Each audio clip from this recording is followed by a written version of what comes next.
I like to think that for that I Am Groot series that they just let Vin Diesel come in and record whatever he wanted, but they had someone else do the whole thing because they were like, we need actual personality That's in my these. headcanon. That's my headcanon now. Yeah, so it was an actual voice actor who knows what Like, they're doing and has inflection in their voice who did it. Like Nolan North when he replaced Dinklage, right? Yeah. Like, don't worry, Peter, your stuff's still in there. Wizards on the moon. It went to the moon. Oh yeah. Well, guys, I have to kick things off with my Jack and Coke tonight because I was just driving for the last 45 minutes with my 15-year-old in the van, getting some hours in for his license for next year. And I gotta tell you, that's a fun. That seems like a fun phase. I was gripping the armrest. I'll just tell you that. Yeah. Was he going too fast and too furious? To give him full credit, he actually drove quite well. But just as a dad, it doesn't matter how well they're driving. Your kid is driving. Oh, sure. Yeah. So how confident? How confident does he seem behind the wheel? He's very both confident and competent. Like he's good. He's good. He's got a good feel for it. And the thing I keep telling him is like, because I remember when I was learning how to drive, I was very concerned that I looked cool, not just like leaning back, not that kind of cool, but like I wanted my car. I didn't want to stand out. I wanted to look like the other cars. I just wanted to look competent. And I was like, don't worry about that. Other cars are going past you because you're going slow on this stretch of road that you should be going fast along this, really wide road. Forget those people. Who cares? Let them go around you. Like you just focus on, like you just stay controlled and stay, confident in what you're doing. And he did a good job. But that doesn't mean that I wasn't a little. We got out and I was like, I got to be honest. I'm like that anytime anybody is driving. So I hate being a passenger. I've learned that about myself. Yeah, that's a control issue for me right there. Yeah. Well, especially if you're just used to driving. So like I pretty much do most of the driving when me and my wife are in the car. So then, like, when I sit in the passenger seat occasionally, it actually makes me feel a little nauseous because I'm just used to, like, I'm the one driving, so I'm dictating kind of like how so you know what I mean? Well, like, you're dictating like the direction and everything and the movement of the car. You know what to expect. Yeah. So then it just throws me off a little bit. I'm with you. Yeah, I'm not a slow driver. I drive the speed limit. I don't speed. I don't tailgate behind people. I give like 4 to 5, car lengths behind, which piss people off, but I don't really care. I mean, that's the appropriate and safe way to drive. So when I drive with people and they're 1 car length behind somebody and they're going 12 over, it creeps me out big time. So I do not like letting people drive me. It's just suicide. Like, why are you that close, going that fast, especially when it's like bumper to bumper traffic and it's picks up a little bit? You're not going to stop in time. It's math. So the most dicey moment was actually towards the beginning. So we've only done parking lots and small neighborhood roads where we live, like in our neighborhood. Nice. So this is the first time we were going out to. So we live in Colorado Springs, pretty big city, not like a metropolis, but it's a pretty big city, and it has a lot of these. I guess they're 6-lane roads, right? You got 3 lanes one direction, 3 lanes another. Can be pretty stressful even for an experienced driver navigating some of those with certain types of traffic. So, but this was his first time navigating those. It was like 7 p.m. here. No, it was like 7:45, maybe. I don't know. Whatever. It was not early in the day. It was not rush hour. Relatively clear roads. We did get in the left lane to make a left-hand turn from one of these big roads onto a big road. So it feels like a million lanes, and I could see he was holding real tight on the wheel. And it didn't help. He was doing fine. And I kept telling him, like, hold it firmly, don't squeeze it, that kind of thing. And that's what she said. Then, so yeah. Jeez, there it is. And there's a car behind us that was just chomping on our bumper. Like, I don't know what is wrong with people that they get so close to your car. It's like, we're all going to turn. Like, you're the second car in a row for this left turn lane. You're going to make the light. I don't know what you're doing. But they stayed real close. And as soon as we kind of cleared the turn, they revved it and as close as they could sped around us and were glaring at us through the window. And I was like, ignore that. Yeah. There's gonna be jerks like that your whole life. Yeah, absolutely. Yeah. Ignore it. Like, I've gotten so mad at people like that before. I've honked and kind of been like, rah, and that doesn't help anything. Like, they're just jerks. They're just selfish. You can't change it. So he handled it pretty well. He just kind of like stayed, we don't do 10 and 2. We were doing 9 and 3 just to mix it up a little bit. Oh, it's crazy. My suggestion is if you're tailgating behind someone to like get them out of the lane that you're in, or doing any of that like passive aggressive or aggressive driving or whatever, just leave earlier for wherever you're going to. Like, why are you late? Like, what? Like, you leave to a point where like you have to speed 20 miles per hour with the speed limit to get somewhere. Like, Just That's not leave it. Earth It's here. just that driving is so much of our lives, and we rather get from A to B and drive like we got to go somewhere instead of just See, I'm going the speed limit like a Jeff's little the guy. Guys, Jeff's the I'm guy. the guy. Yeah. So I'm the guy. my advice is I've driven with you plenty of times, and you've never sped, Jeff. So I don't know. What you're talking You are about. lying. I've never You're seen you lying. speed. See, ever. Or I make you feel I've driven comfortable. across the entire United States with you multiple times, and I've never seen you speed. Not once. So He's I don't just know. trying to, he's trying to be alpha. This He's trying bad to be boy alpha, right? persona That's that you're trying to crazy. pitch right He's now. trying to be is- alpha. That's crazy. is Now, insane. Dan, you're from New England, and the stereotype there would be aggressive. Are you an aggressive driver in general? So they call us massholes. That They do. probably pertains to driving as well. It does. I How mean, about Catholic Church? That's weird. probably that too. Probably that as well. Oh, okay. Yeah. No. this whole time, that's We what get a Jeff load thought of we these were assholes referencing. going to Midnight church. mash holes. Well, I mean, I'm sure it's like That's the typical sequel stuff. series. It is. Midnight mass. They're not. It's not real So, anyway. vampires this time. Hey, it's is that a- vampires? I don't Dan, know. are you I an, are you an aggressive driver? No, not really. Okay. No. I You're mean, just aggressive, not yeah, be not particularly aggressive. driving. Be aggressive. Oh my gosh. Oh, you were a Um, cheerleader. I get it. I get No, it it's now. like what drives me crazy is like you're in the like fast lane, right? Or like it's supposed to be like the pass by lane, but nobody really uses Right. it to pass by anybody. It's just so you can go as fast as humanly possible, apparently. Right. And like the max I'll ever go is 80, which is fast. And technically, I'm breaking the speed limit, but so is everyone else. But 80 is not fast enough for some people. Some Right. jackass is like riding. It's like, dude, Yeah. I'm already going 80. What are you See, doing? I go 5 over everywhere I go because statistically 6, 7, 8 miles per hour over is when cops start pulling you over. Right, 5, like it's not really worth it, you know? Yeah. So I'm already, quote unquote, going a little faster than suggested. Sure, right. So if you're going Agreed. 15 to 20 miles per hour more than I am, Yeah. that's You got- actually it's 25 to 30, you know what I mean? Like it's a you right. thing. At that point. yeah. I will I think say on this on our too. tollway, when we go from where I am, which is like 40 minutes outside downtown Dallas, when I drive to downtown Dallas, if I see somebody going 90 on our tollway and it's like a 65 mile an hour speed limit, I'll keep up with them. I'll be like, well, you're gonna get pulled over first, dude. You're ahead of me, so.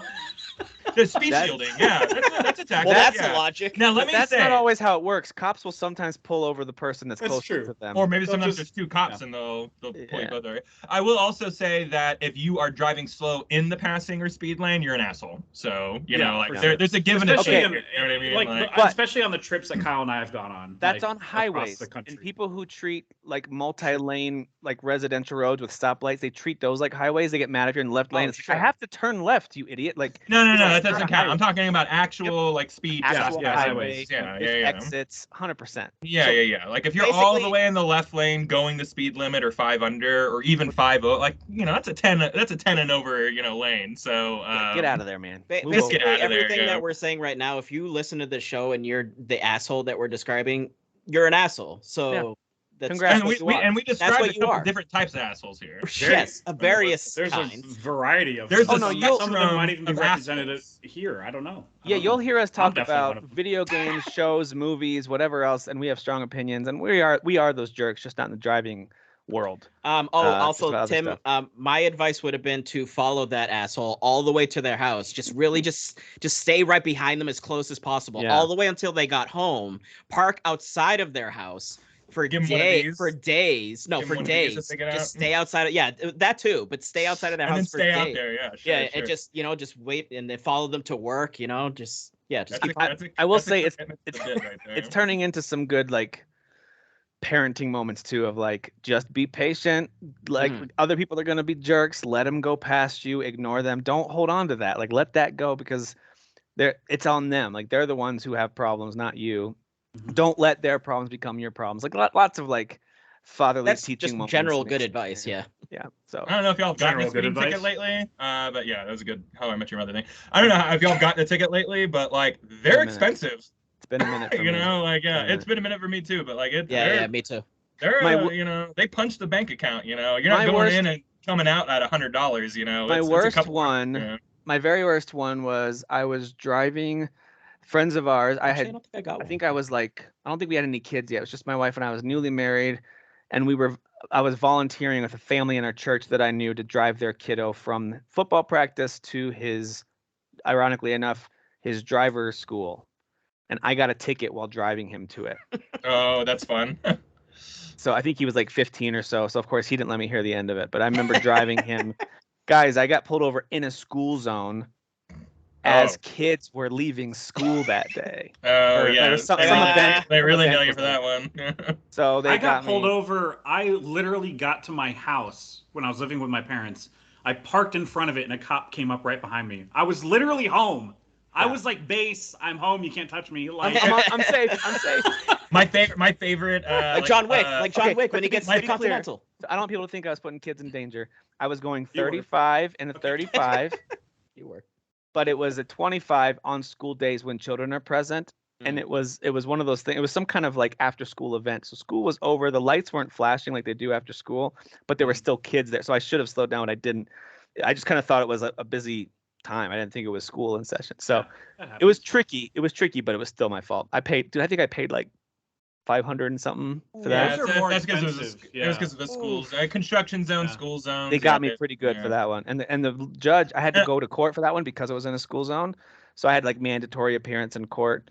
And I remember the judge really reamed me out for that, how he doesn't take it lightly when you put kids' lives in danger. And I wanted to be like, I would, you know what? I like, you're really hamming this up, guy. Like, Judge, I was going 35. There were no kids crossing the road. There was actually no kids. It was after the actual allowed, time. I understand, and so I just kind of took it, and I was like, yes, sir, yes, sir. I hate grandstanding. And they're like, well, because then it goes to 600, then 700, then 800. Yeah, like, all right, nope.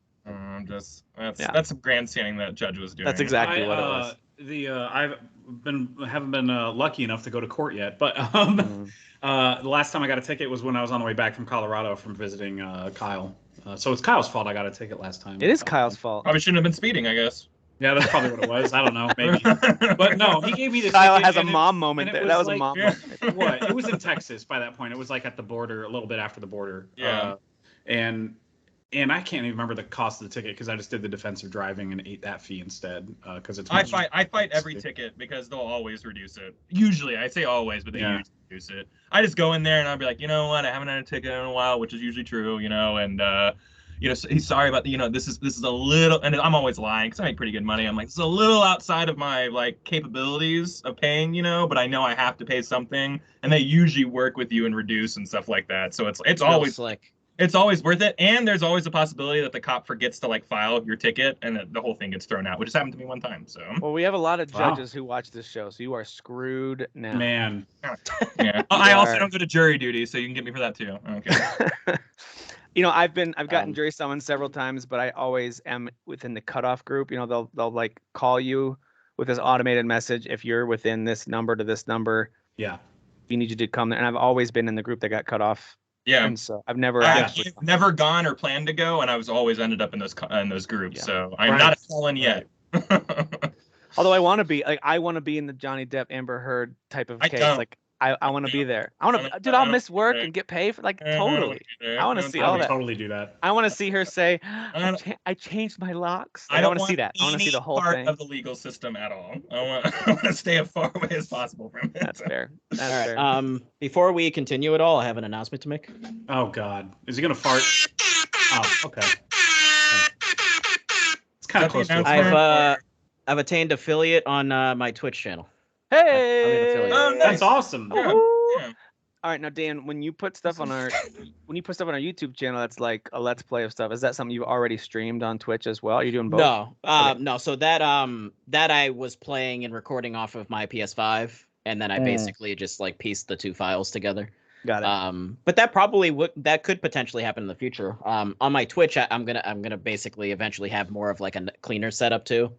Right now I just basically will have the game and then kind of me off to the corner. Nice. But yeah, I can get subscriptions now, so that's pretty cool. Dude.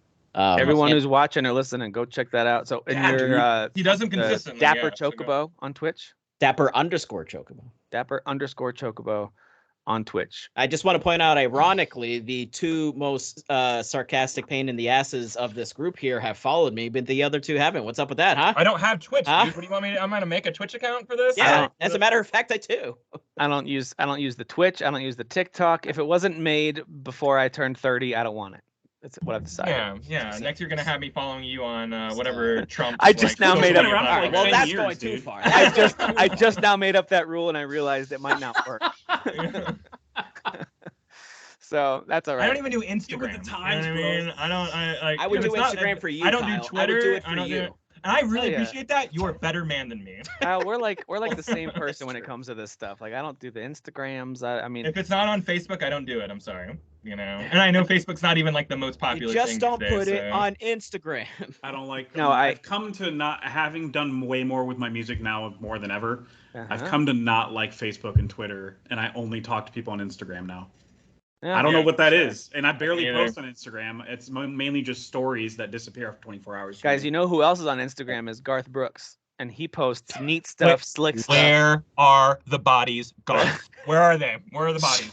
Oh yeah, man, so many. So Playing so hard for those. I don't get what's happening. clean stuff, slick Oh, stuff, man. neat stuff. But also stuff like this, raw Yeah, stuff, dude. like here in my hotel. Right, yeah, but room. also stuff like Rob, me and you connecting just like Me this. and you connecting here in my hotel room. Garth, that's weird. Stop saying that. Oh You my guys gosh. are really into Garth Brooks, apparently. No. So this is your should mom's see your mom's house thing, podcast sure. with Yeah. Tom Segura. I figured that.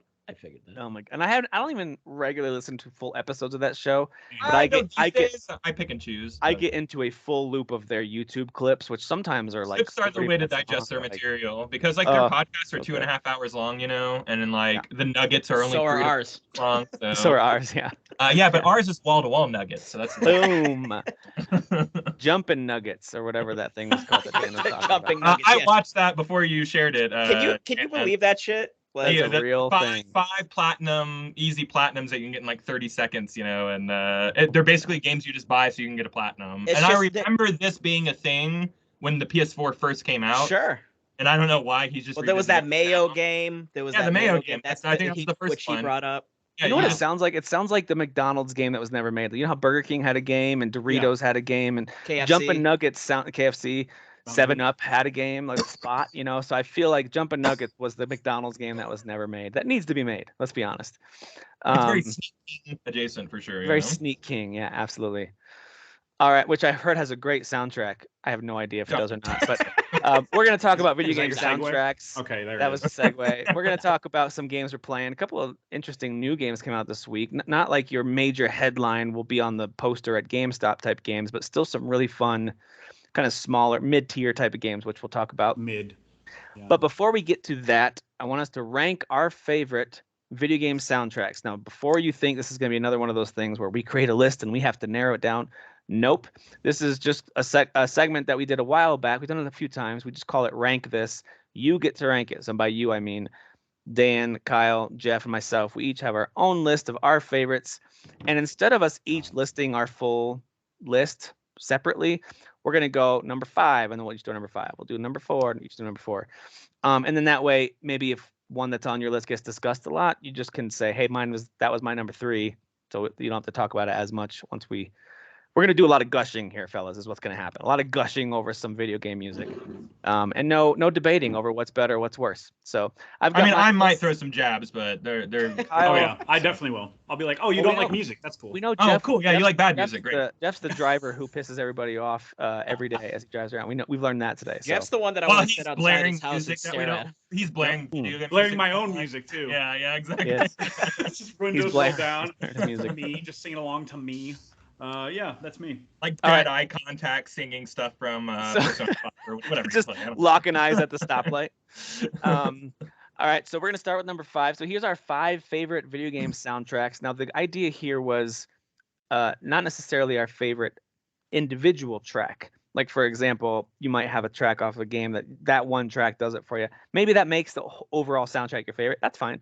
But we're not ranking. We're not saying here's my favorite actual individual song. It's the overall. Oh, soundtrack. good, because I did not make that list. So I did that's not either. That good. would take crazy amounts of time. I mean, I could pick my favorite song from each of these games Oh, I chose, sure. but yeah. It was kind of fun though. Like during this week, I had I put on. I have a bunch of Spotify playlists, and some of them are soundtrack related. And I did put on just some Spotify playlists and let them go. And I was just like, dude, there's so much good video game music out there that Narrowing I'm it down so to glad 5 they're. I'm is- so glad is they're hard. adding that new category to the Grammys. Isn't it the Grammys that they're adding that to? Yes. Yeah.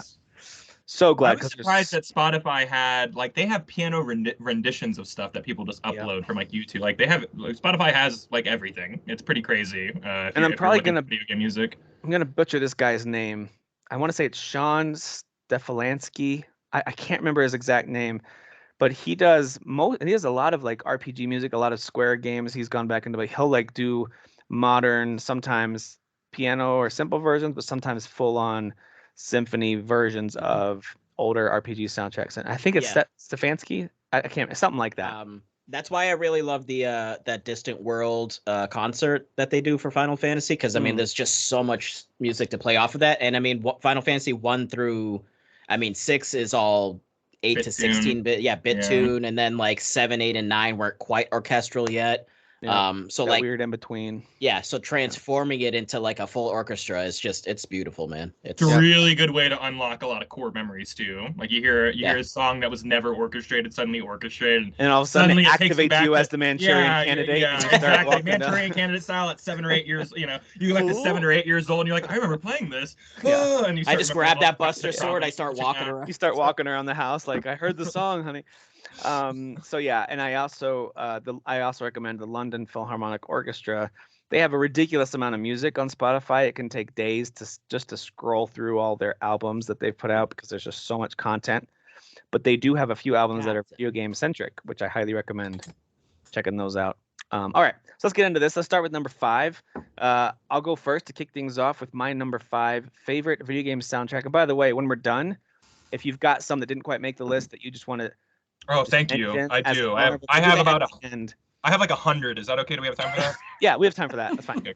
Just start spitballing. Yeah. So, but we'll start with our rankings first. We'll see what gets named, and then number 1, Contra. Number 2, Contra 2. Number Metroid, 3, Metro Super Contra. Are you doing Arnold Schwarzenegger there on purpose? No, I'm just doing like a number 1 Contra. A guy who just selects sequels. Dude, I loved that you picked Contra. I don't know why. That was perfect. That was perfect. Castlevania. Good music, man.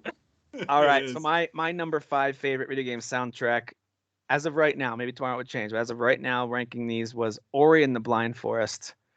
That's a good one. Yeah, it's just the music it's Gareth Coker, and he is amazing. I think that's how you pronounce his name. Sorry if it's not, but he is so fantastic. He's actually done a lot of different projects, and that dude is just an amazing composer. He knows how to create these incredible swells and these emotional builds, and then pull it way, way back. So if you've played Ori and you remember that feeling of the first game, especially when emotional stuff happens and it takes you on quite the roller coaster, the music is maybe the biggest part of that, in addition to what's playing out in front of you visually and all that stuff, of course. But I feel like without that music, it wouldn't have hit. And it goes hand in hand. And I could just listen to that soundtrack all day. It's so good. The overall soundtrack from start to finish, every moment is just really, and the second game too, but I'll list the first one because it was new and unique, and I loved that one. So Jeff, what about you for your number 5? My number 5 is Persona 5, because that get out of soundtrack. Here. Yeah. I did not see that coming. I didn't see that. I didn't see that coming at all. Yeah. You're more multicultural than we thought. Yeah, I know. And this is composer. I totally know this by heart. Composer. Shoji Meguro, something like that. I'm sure that's like the Japanese pronunciation, but like he probably did better than any of us would have. So the like the way that it's a fusion of like rock and jazz, J-pop and classical, like.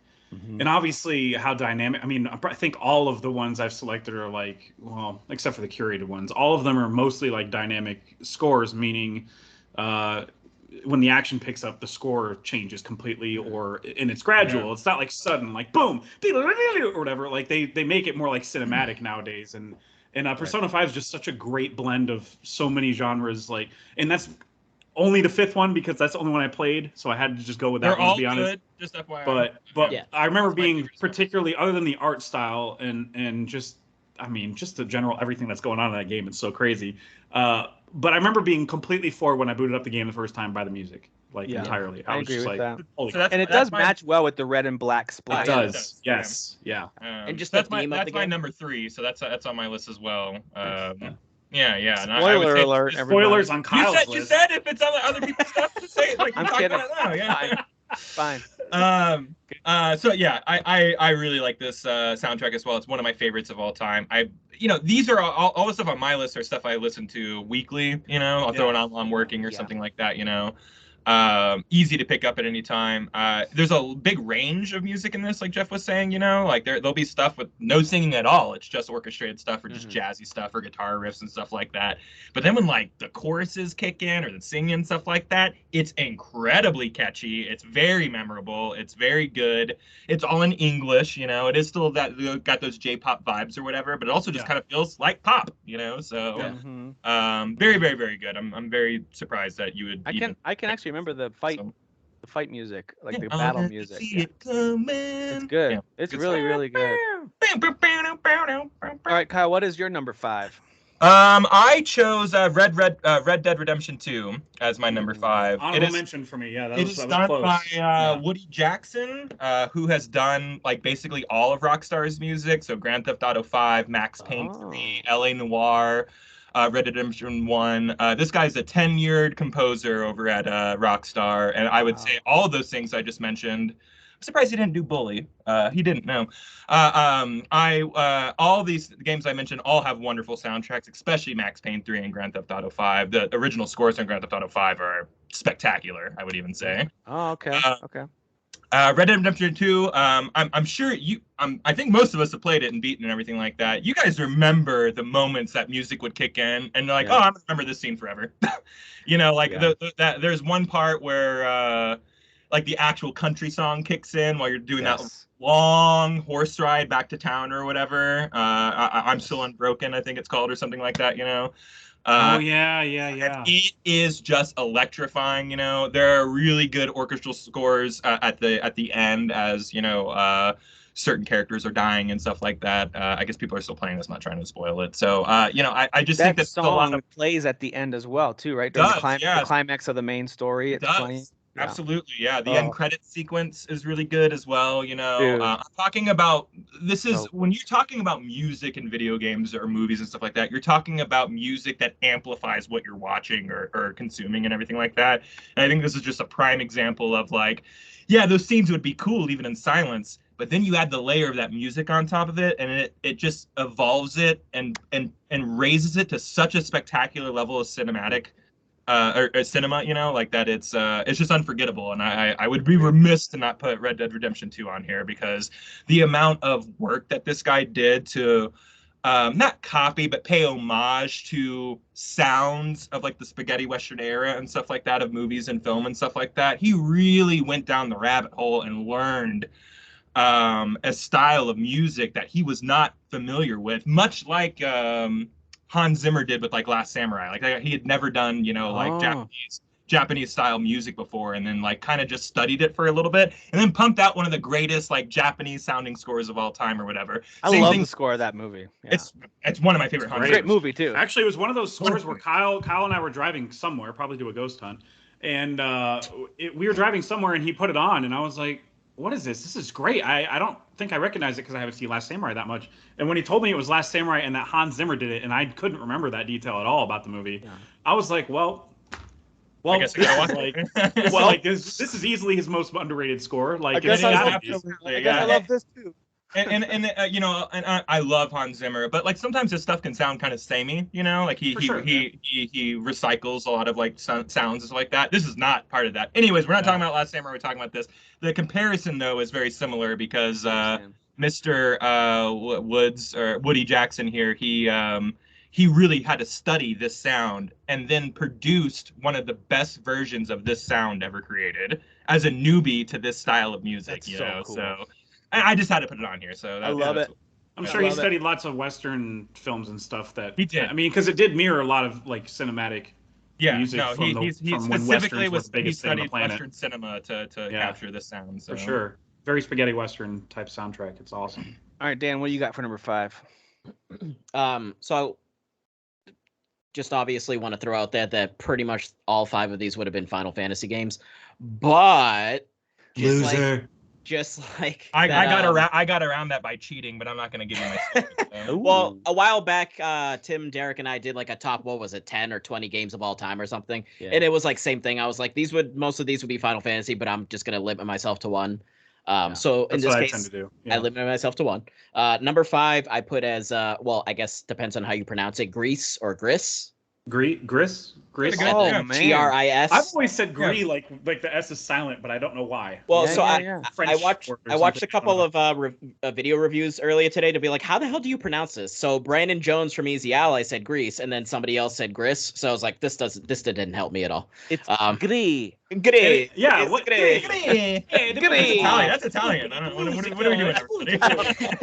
I don't know. But Oh, so we're so white. I'm obviously very biased towards the Final Fantasy music and all. It's like pretty much the only music that I've actually bought in CDs of and like will listen to, like if I'm in the car or something. But this is like one of the only other games I've ever bought in the soundtrack before the game even came out. The music of this game is like on par with the visuals, if not even better. It's a beautiful game, but like the music is just like it sells everything you're doing. Without that music, I'm like, this is boring as hell. It's beautiful but boring, and that adds a whole other layer to it. That's the type of stuff that we're talking about. Because it's a puzzle platforming game, but you're not doing anything too crazy or extreme platforming wise. It's just more kind of getting from point A to point B, and then this sort of like a bit of a puzzle to then progress a bit forward.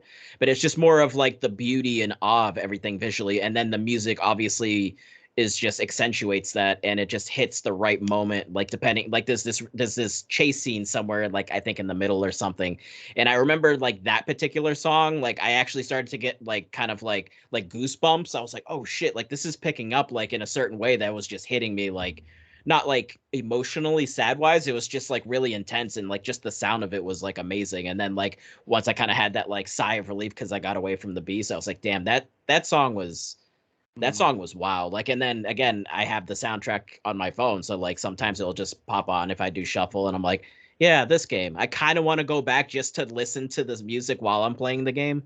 Yeah, if you've never experienced it, if you're one of those people, you're like, I don't mind platformers that aren't like kind of like a.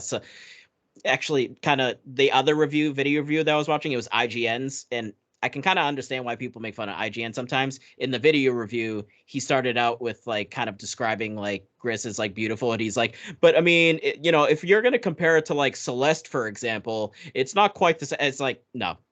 Why would you compare it to Celeste? Yes, exactly. Not remotely similar at all. The funniest thing I've ever heard is you going what you just said about IGN. It's like maybe I can understand why people are mad at IGN all the time. I'm like, yeah, I think we can all understand why people are mad at IGN all the time. Well, like first of all, idiotic premise of a review, like don't compare two games in a review. That's stupid. Like, I mean, dude, they used to write reviews that, no joke, would be like, not a big Madden fan, but I'm reviewing Madden 20. But here we go. Let's dive in. Started the review, like, and they don't do that anymore, to be fair. Sure. We all know that real football is soccer. Let's jump into the NFL. Point Campus guy did that, and it did really he drove me crazy. Yes. Oh, I don't usually like these types of games. I just don't like this art style, and the humor's not for me. Oh, no, you did say that. What are you doing? Like, what are you doing? What? So who gave this to you, bro? All right, that's a good pick, Danny. That's one of those games that I played a little bit of. Yeah. And the art style and music both were standouts to me. I just remember the gameplay itself being like, man, I don't really want to keep playing this. There's not really a lot of gameplay there.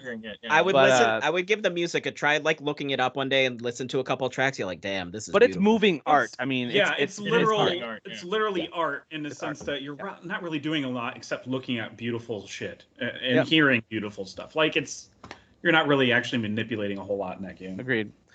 All right, let's move on to number 4 here. My number 4 is Chrono Trigger. Nice. So I was listening through a whole lot of soundtracks thinking about this, and I was trying to keep myself from saying, hey, because I like this one track, this whole soundtrack is elevated above the rest. So I was listening through Chrono Trigger, and it just, to me, start to finish, top to bottom, has the strongest themes for characters, for moments, for battles. Like, just, it's so good. Some of the standouts, of course, are the main Chrono Trigger theme, which the London Philharmonic Orchestra does a stunning version of. I highly recommend you check that one out.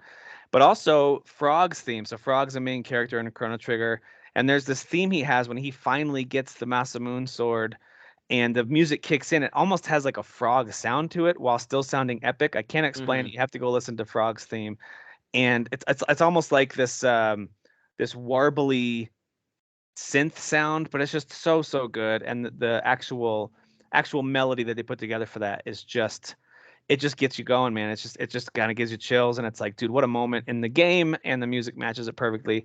The same goes for the villain fights, and when a certain villain isn't who you think it is. And I don't want to spoil anything in case you guys ever play, but it's just really, really good. And that soundtrack's top to bottom. As I was listening through it, a lot of it's probably nostalgia, but it's also, I was listening to the original soundtrack, like the old original kind of beat boop version from 96 or 5, whenever that game came out. And I still think it holds up incredibly well. I think it's beautiful. So I think today, I don't know if it was in Japan. No, in North America. 27 years. Chrono Trigger. Today's its birthday. So it is 95. Years. Okay, so it was this end of the summer of 95. That's awesome. Yeah, Chrono Trigger's birthday. All right, Jeff, let's go to you next then. We'll keep going in the same order here. Oh, so I forgot I was part of... Oh, man, I got lost in y'all's conversation for a second, like a listener. So my number 4 is one of my favorite curated soundtracks, but in an indie game. And this is one that Kyle and I were doing another podcast, which don't even bother looking for it because there is no podcast. That's the joke. I get it. So what's it called? So Kyle introduced this game to me, and then I got obsessed with the soundtrack more than the game because I'm really bad at the game. But Hotline Miami 2, wrong number. Oh, okay, yeah. Kyle's muted. I love it. I see him celebrating. Yeah. He actually like said yay. I love it. But like, yeah, it's just one of the best curated soundtracks, full of nobodies. Like you've never heard a single heard any of these people. Not a single one. Like the vibe of the vibe of it though. Like the whole thing is a vibe, really. But so like 2 sticks out more than 1. I haven't played the first. Okay. Yeah, for me, I would say so. Okay.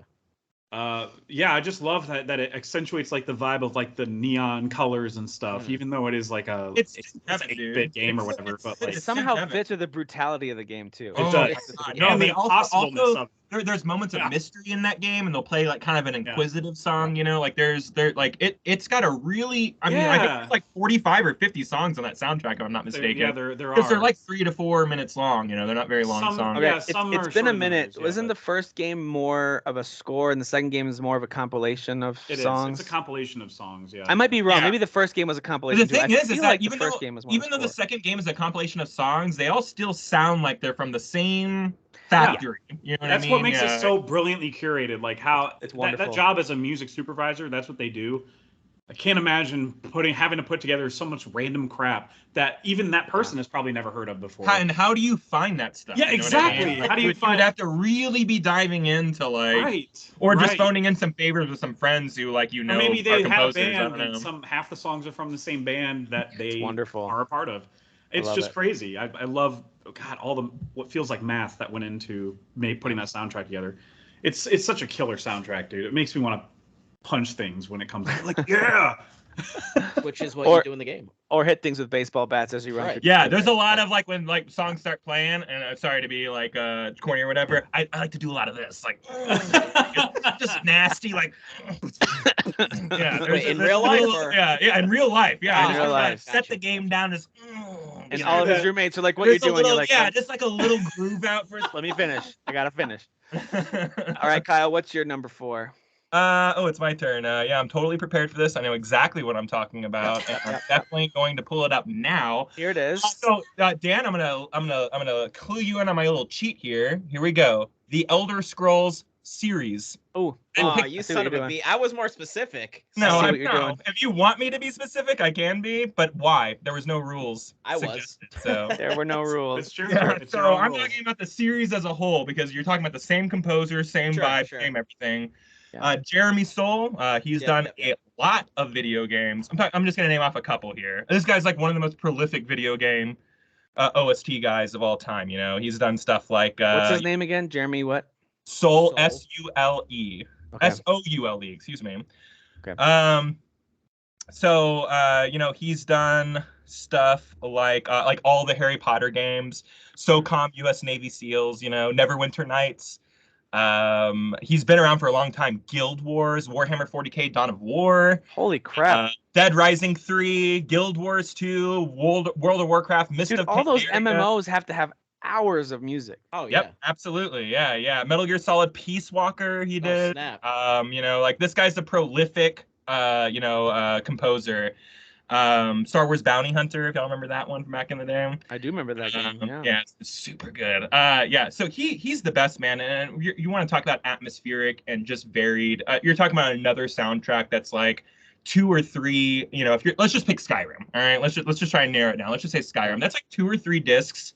I think it's like almost 100 songs, like 80 something songs or something like that, because there's so many areas and situations and things that you're going to run into in this game or the series or whatever, that they need kind of a mood for everything. And it runs such a spectrum and such a gambit of different sounds and everything like that. And it's so beautiful, you know, just from somber ambient music when you're kind of walking around the world to when a dragon shows up and like it really ramps up in a dynamic way, like kind of what Jeff was saying about Persona, where it's not a quick cut or a hard cut. It's not even a gradual thing. It's just a smooth transition into a new song and a new vibe to match the dynamic situation that you're going through. That's no small task right there, man. It really isn't, you know, because that's the musicians and the programmers working together to figure those pieces out. There's a lot of communication going on there to kind of pull off, you know, something of this nature. And really cool. He's just one of the best in the biz, in my opinion. And the Elder Scrolls is absolutely, especially Oblivion and Skyrim, are absolutely. He did Online as well, Elder Scrolls Online, which also has a great soundtrack. But these are songs I will throw on YouTube and like crunch Excel reports all day at work. You know? It's super. Yeah.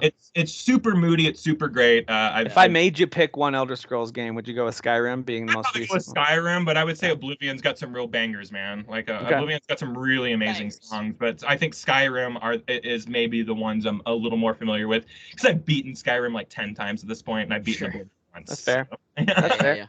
Dan, what's your number 4? And I forgot to mention with Grease, it's Berlinist.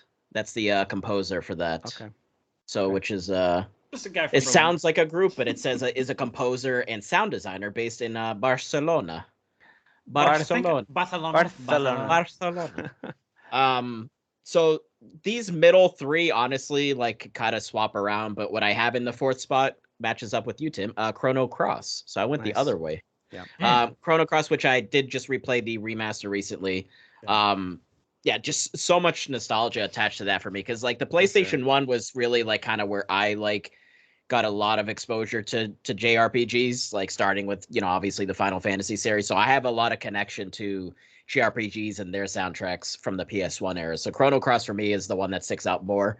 And just that main trailer, that particular track there is fantastic. But there's like this really kind of like island vibe to the music, but also like then you go to these other areas and it's just like, I don't know how to describe what like sort of the style or the tone of it is. It's very unique, because obviously the setting is quite unique too, because you have like this whole like kind of tropical setting going on, but then you also have like this other stuff going on with time. So you have these other areas that aren't quite that type of setting. So like then the music really changes and it's a bit more somber and really dark. And you're like, ooh, like this is actually kind of like a scary area here. And the music's kind of matching with that. So might be my favorite overworld music of any game. Dude, yes. And there's 2 of them, because there's the 2, you know. Because the overworld isn't the same for the entire game. Yeah. So, and both of them are good. Very, very good. But yeah, literally I'll just sit there and just kind of like let it kind of go. I've done that because like, sometimes in the overworld you only need to walk a short distance to get to your next destination. But I'll just wait because I'm like, this song's so you wait for that one loop to kind of, because then it goes back around. You're like, let me just wait for this. Really good. It's really good. Chrono Cross is fantastic. So. All right, let's go the reverse direction. Dan, jump right to your number 3. Oh God, I'm not ready. Can you do it? Yes, actually, because I went more specific, and I went specifically Skyrim, because you know why? Because that main Dovahkiin, that good song, man. That shit still slaps. All right. Yeah. No, every time I load up that game, I literally just put down my controller and let that song play. So since we already talked about Skyrim, let me ask you guys this: you guys are mega Skyrim fans. You've both played it a lot. There's also with all the re-releases, remasters, whatever. Has that soundtrack been addressed in any of those re-released versions? No, you don't need to change it. Like, it's perfect. I just didn't know if there was like, all right, there's a remastered whatever version. No, I mean, it was orchestrated when it came out. It's like perfect. 2011, so it's not like it's old. It's not like it's old, and we were doing the orchestral, soundtracks for 8 to 10 years at that point, So, no, there was no need to update it or anything like that. Like maybe they like in and the up-res of everything, like the sound quality got better, maybe. Sure. But, like, Well, they they weren't probably hands on addressing. they probably got just you. had somebody I got you. either remaster it or mix it again and then master Yeah, it. I don't imagine them know about stuff better hiring. than- I don't imagine them hiring session musicians to come in and re-record stuff. No, I so think they they probably just like master it whatever again or something. up-resing Yeah. music is, Yeah. whatever that process is, that's probably it. It's the most Yeah. boring thing on the planet to me, but whatever. It was 4K. They made it 4K. I get They it. made it 4K 4K. music. But yeah, it's just like I know obviously that game's been re-released however many times, and everybody jokes about released so many times, blah blah blah. But it's like you can't say anything bad about that soundtrack. Resident Evil It's 4 is just- actually the game that's been re-released the most, and nobody complains about that. Sure. What has? Sure. Resident Evil 4. Really? It's actually been Um, released more times than. But it's probably because like I would not have, but I would have put my money on Skyrim between those two. That's interesting. Yeah, Mhm. I think it's because Todd Howard comes out so cocky and the games are always broken out the gate, so everyone's just like, all right, whatever, dude. What's I think that it's give like, you put of him of it just works. works? It just yeah. works. No, he says it's staccato though. It just works. Yeah. All right, let's move on to Kyle. Your number 3, which I think we've talked about a bit. But anything else you want to add to your number Persona 3? 5. Yeah, I almost changed it, but I'm just gonna say what I was gonna change it to and our on men's or whatever. Yeah, Persona 5. We can just go over this real quick or whatever. I specifically chose Persona 5 because I think it's so much better than the other series. Even though I think 3 and 4 have amazing soundtracks, worthy of a top 10 or a top 5. Same composer across these games? I don't know that for sure. To be honest, I think so. It might be for at least 4 and 5, but maybe Jeff not will look. 3. Jeff's looking right Jeff, now. if you want to look while I'm gabbing, that's fine. But yeah, this is there's not much more I can say than what I already kind of hijacked whenever Jeff mentioned it. But like it's just a really competent, really colorful soundtrack. It's vibrant, just like the style of the game. To match the music to such a what I would consider, and not to be hyperbolic, but probably one of the most stylistic games of all time, maybe. Up you there. know, It's just up there. from the way that the menus are and the transitions between the combat arenas back to like exploration in the dungeon, just that kind of like, it's not just throwing stats at you. There's like an animation and you're kind of running kind of back to like your place in the world while it kind of shows you stuff, and then that the music kicks in, it kind of accentuates those feelings and stuff like that. It's Final Fantasy levels of dun dun dun dun dun dun dun dun. You know, Yeah. There's certain songs or MIDI files, if you want to call them that, you know, that you hear from Persona 5 that activate a accomplishment. It's something that you not only saw that you accomplished, but you hear and feel that you Just like you did it at Final Fantasy right now. I looked around like, what did I do? What did I do? Yeah. Or the classic Legend of Zelda chest opening music, you know, like Banana. yeah, you know, so There's a dopamine drop that comes with that. It is, man. Persona It's 5, real. shit, I what'd I think find? Persona 5 captures that same dopamine that these other games that have been around forever, with these same musical hooks, you know, that they've been relying on forever. Like Persona 5 comes in and just kind of like, hey, I'm one of you guys too, you know, and That's awesome. Yeah. I think it's just one of the best, man. And Well, the composer did do most of the Persona series and Shin Megami Tensei. That's what Oh, he's wow, okay, mostly cool. known for. Well, that makes sense. Because those are the same exact series. They're exactly the same. Compare them completely. Okay. Compare them all the time. They're literally, if you ask the composer, he'll be like, You I shouldn't composed them the review- exact same. You They're shouldn't copy review a and paste the Persona songs. game without talking about Shin Megami Tensei. Okay, got it. Exactly. Just like Gris and Totally Celeste, kidding. right? yeah, sure. All right, Jeff, what's your number 3? Oh, crap. My number 3 is a game that I don't think would hit as hard for me at all without the score, and that's Journey. Like, it's got to be Journey. Austin Wintory did this score. Excuse me, are you picking a game that won a Grammy? I don't think so, bud. But I mean, Journey is trash, right? I mean, it's per. Like, I get not feeling attached to what's actually happening in the game, but the music helps you at least assign a certain emotion to what's happening. Sure. At least if you are a sap like me and you're trying to crawl up that sand, even though you know you're dying, and the music, the swell of the music, that's what sells the emotion. Honestly, I feel like that's the driving factor, not so much because the art is, you know, depending on who you ask, Basic. leaves a lot to be desired. And Listen, Journey's an easy target because it got so much attention and people oversold how emotional it was and all that kind of stuff. So it's an easy target. But I'm glad you're bringing up the music. The music is quite good. and it makes that experience. It takes it to the next level. It literally won a Grammy. Like it's like non-subjectively good. It's objectively a good original soundtrack. You know what I mean? Like Skyrim doesn't, Halo doesn't even own a Grammy. You know what I mean? Like these are huge franchises with huge composers. Metal Gear Solid, who actually has real composers composing it. Like these games have never won Grammys, but Journey has. So objectively, sorry everybody, it's got a good soundtrack. It really does. I was gonna say, especially I inspire people to listen to it by itself because it's not a long game by any stretch. So it's like the soundtrack's like an hour.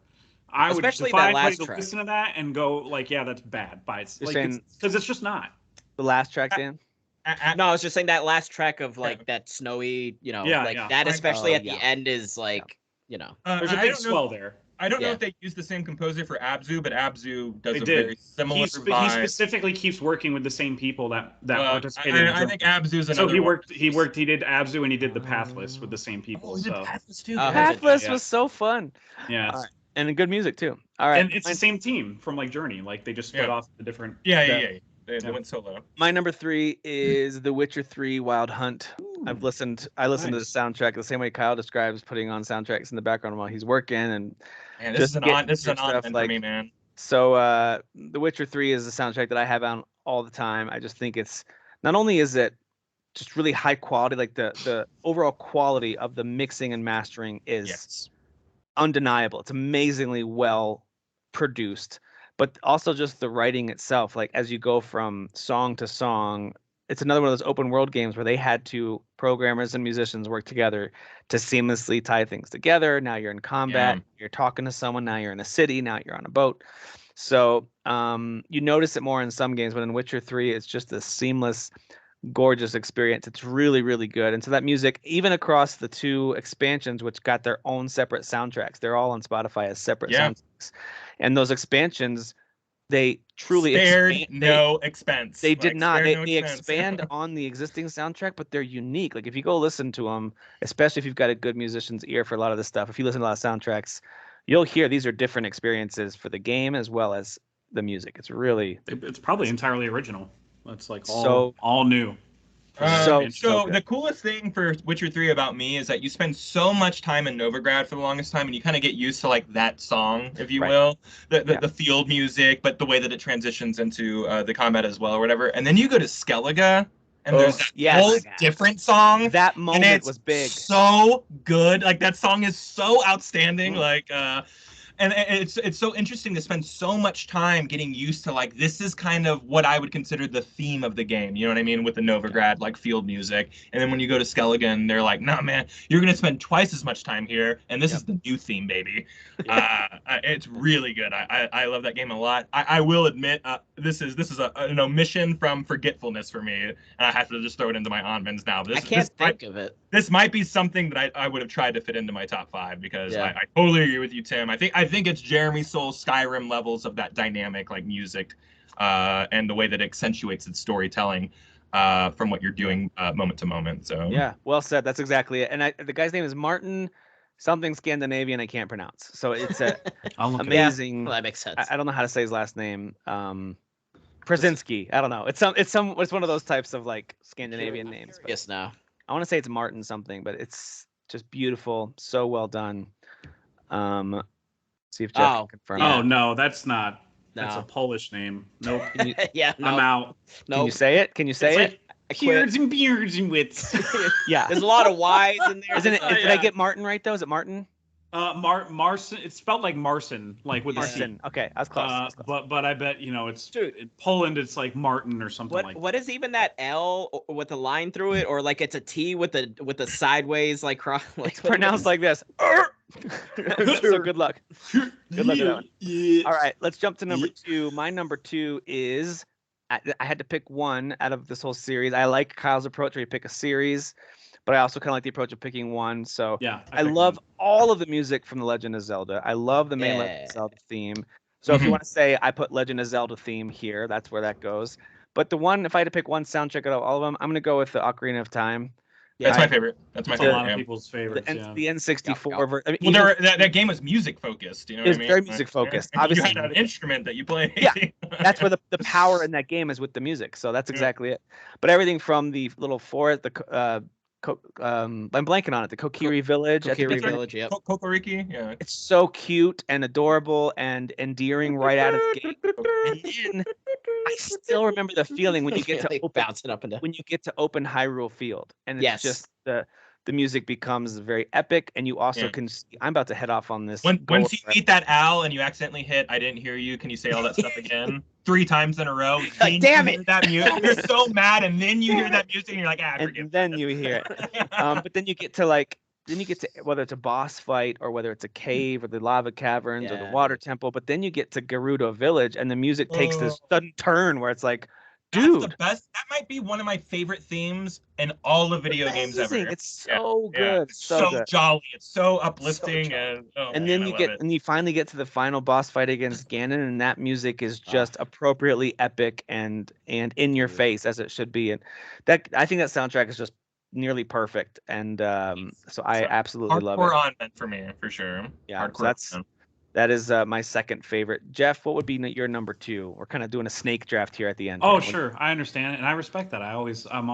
like that order, actually. This one is kind of like the easiest answer, but it doesn't make it any less wrong. It's Grand Theft Auto Vice City. I mean, it's just the fact that they were able to secure all of these massive hits from the 80s. To further sell their aesthetic. It was just Rockstar was just.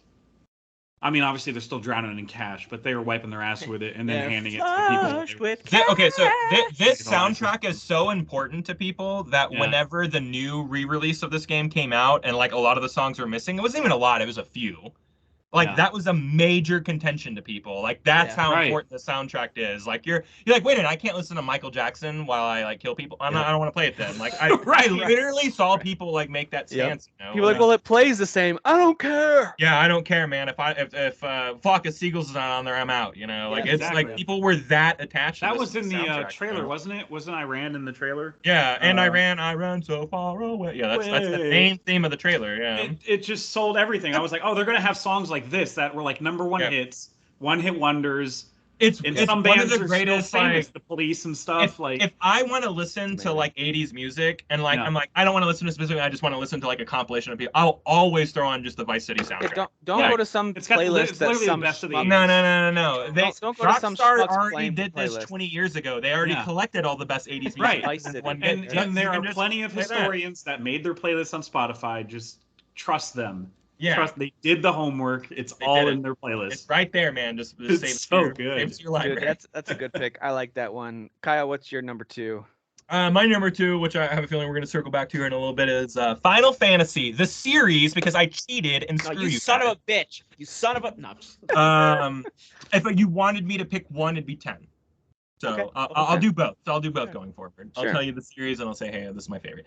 Final Fantasy. I won't spend too much time on this now because I have a feeling we're going to spend a little more time on it later if I can read the future. Why? I don't know because people like it because it's Jeff's favorite. Why? Jeff specifically. I have beaten one Final Fantasy game. We're talking about that's great. Which one? I don't. Final Fantasy 7 remake. Okay. Yeah, 7 remake. So Nobu Uematsu, he's the best in the he's the best in the biz, man. I mean, he's literally a musical genius. He's a musical genius. You know what blew my mind? I've been listening to those piano renditions. I don't know, since this game came out. You know what I mean? I downloaded them on LimeWire for a throwback term. LimeWire.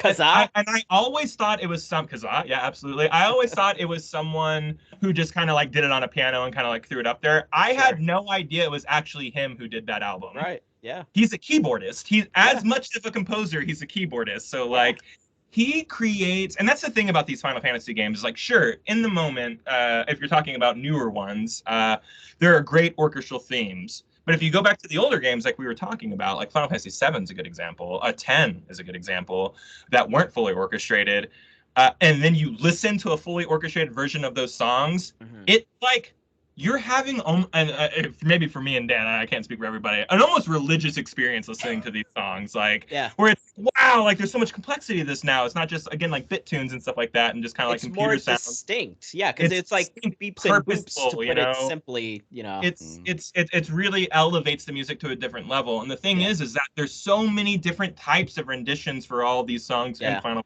Fantasy. You want to listen to a jazz version of the Final Fantasy 12 soundtrack?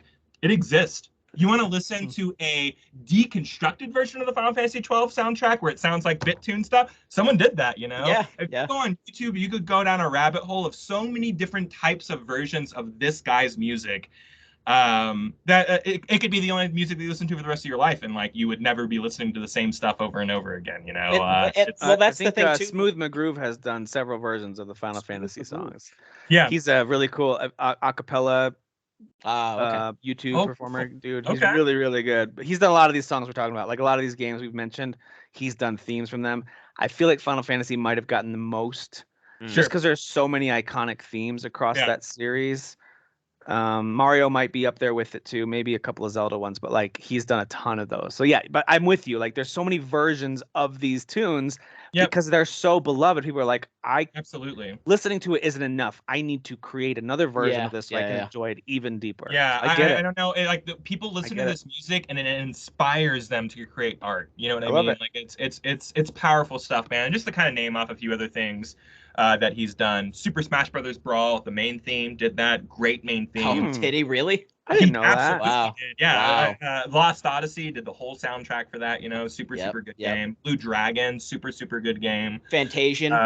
Fantasian. Yeah, just the more recent, just mobile game that's stuck on freaking mobile. 3 bangers in a row of games there. Well done. 3 absolute top sellers. The music is amazing though. Yeah, I mean, Brawl, it is a top seller, absolutely. No, I meant Lost Odyssey, Blue Dragon, and Fantasian. Oh, these are beloved games though. You know, maybe not top sellers, but people love Blue Dragon and people love Lost Odyssey. These are cult classic games. They do indeed. So are those Square games? Is he a Square composer? I don't think Blue Dragon and Lost Odyssey were Square, so right? that was so that's all right. But so there were creators from Square that came over and worked on those games. So am I right? So he was able to go work for other Sakaguchi, the man who created Final Fantasy, started Mistwalker. Mistwalker created Lost Odyssey, Blue Dragon, Fantasian more recently, which is stuck on mobile. So he works with specific people. Yeah. That all seemed to stem from a Final Fantasy origin. You know, that's awesome. Yeah. Guy's done a lot, man. Romance Saga, you know, it's just the guy's been in the biz for a while, so you know. And clearly, he can do so many different styles. Chrono Trigger, you know, he did Chrono Trigger with Musada and Mutsueda. So yeah, I forgot to mention that earlier. Yasunori Matsuda, who did Xenogears, Chrono Trigger, Chrono Cross. Yep. Yep. Front Mission, he also did. Front Mission. Nobuo Uematsu. So yeah, anyways, good guy. I'm sure we'll talk about it more later. So we can scoot along. Good pick. And 10 out of all those, if you had to pick one, 10 is your tops, 10, right? 10 for me, yeah. Again, I fall back. I just shared a song in the group, a Besaid Islands piano. I listened to that. That was beautiful. That was great. Oh my god, yeah. He also did Lightwave, Eternity Light Waves it's the Final Fantasy X-2 theme song, and that is my absolute favorite Final Fantasy song of all time. Oh wow, really? Eternity of Light Waves, I think it's called. It is beautiful. I'll share that in the group next. It's absolutely wonderful. But yeah, he's a legend. Jeff, what's your number 2? Hold on. We already did my number 2. So I think me. you're on Dan. No, we're working backwards.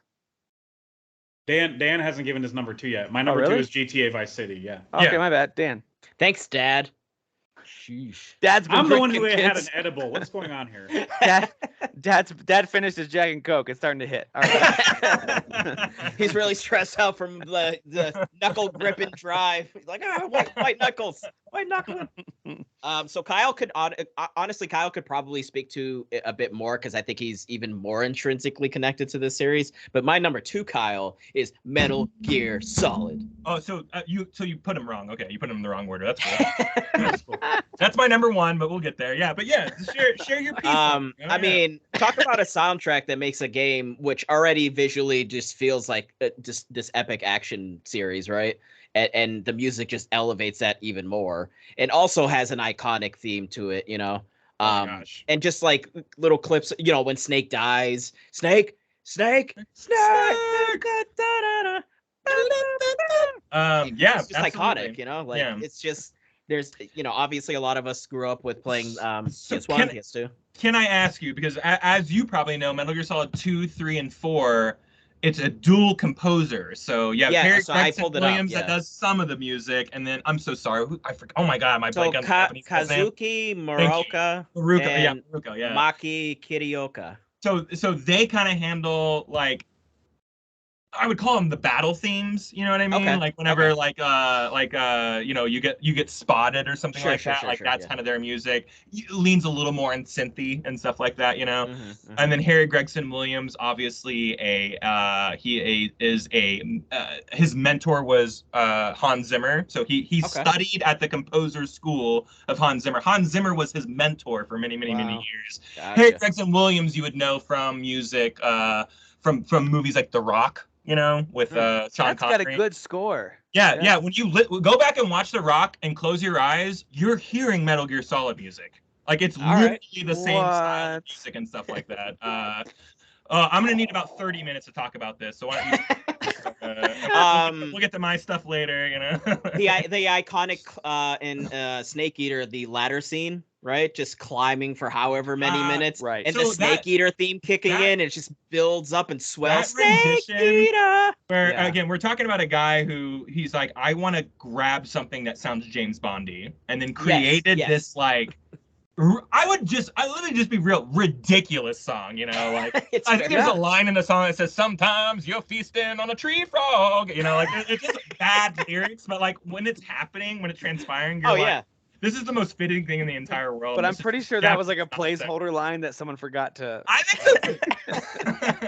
Like, tree frog. All right, they really made it to print. The music is so good. I just want to chime in too, especially on Sons of Liberty. I know that game gets hated on a lot, but that soundtrack's amazing. The whole series. It's my favorite. Such a good soundtrack, and again, London Philharmonic Orchestra does a beautiful rendition of the theme. This is another one where you could really like go into a rabbit hole of like, there's a lot of techno remixes of like Metal Gear Solid music. So a lot of like, you know, electronic music and stuff like that take like the Metal Gear Solid songs and like really ramp it up into a different genre, you know. And yeah, man, good pick, Dan. Yeah, I like that one. And again, like, that's just the series is mostly kind of near future where it has like you said, kind of little techno-y bits and stuff. But then again, you go to 3, which is like in the 70s.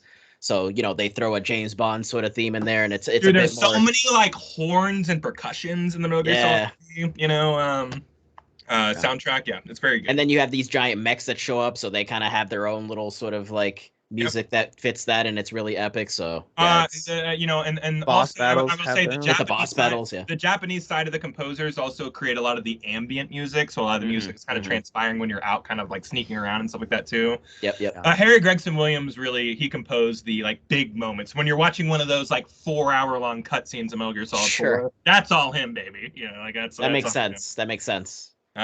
He's the cinematic guy, while the Japanese guys seem to be more the ambient mood setting guys. So here's another thing where it's like these composers are working on opposite sides of the world. You know what I mean? Right. Yeah. You know, one's very American, one is very Japanese, or two are Japanese. It just works. And it's somehow there's a symbiosis that goes on with those two sounds. There was no Zoom for them to work together on this. No, absolutely not. You know, you were sharing really, really bad compressed files with somebody. This is what I got. You know, like it was like that band Postal Service. Wasn't that their thing where they would like mail each other stuff? I thought that what they did? Tool does that too. Tool creates all their music separate. They're almost never in the studio together. Sometimes it works, man.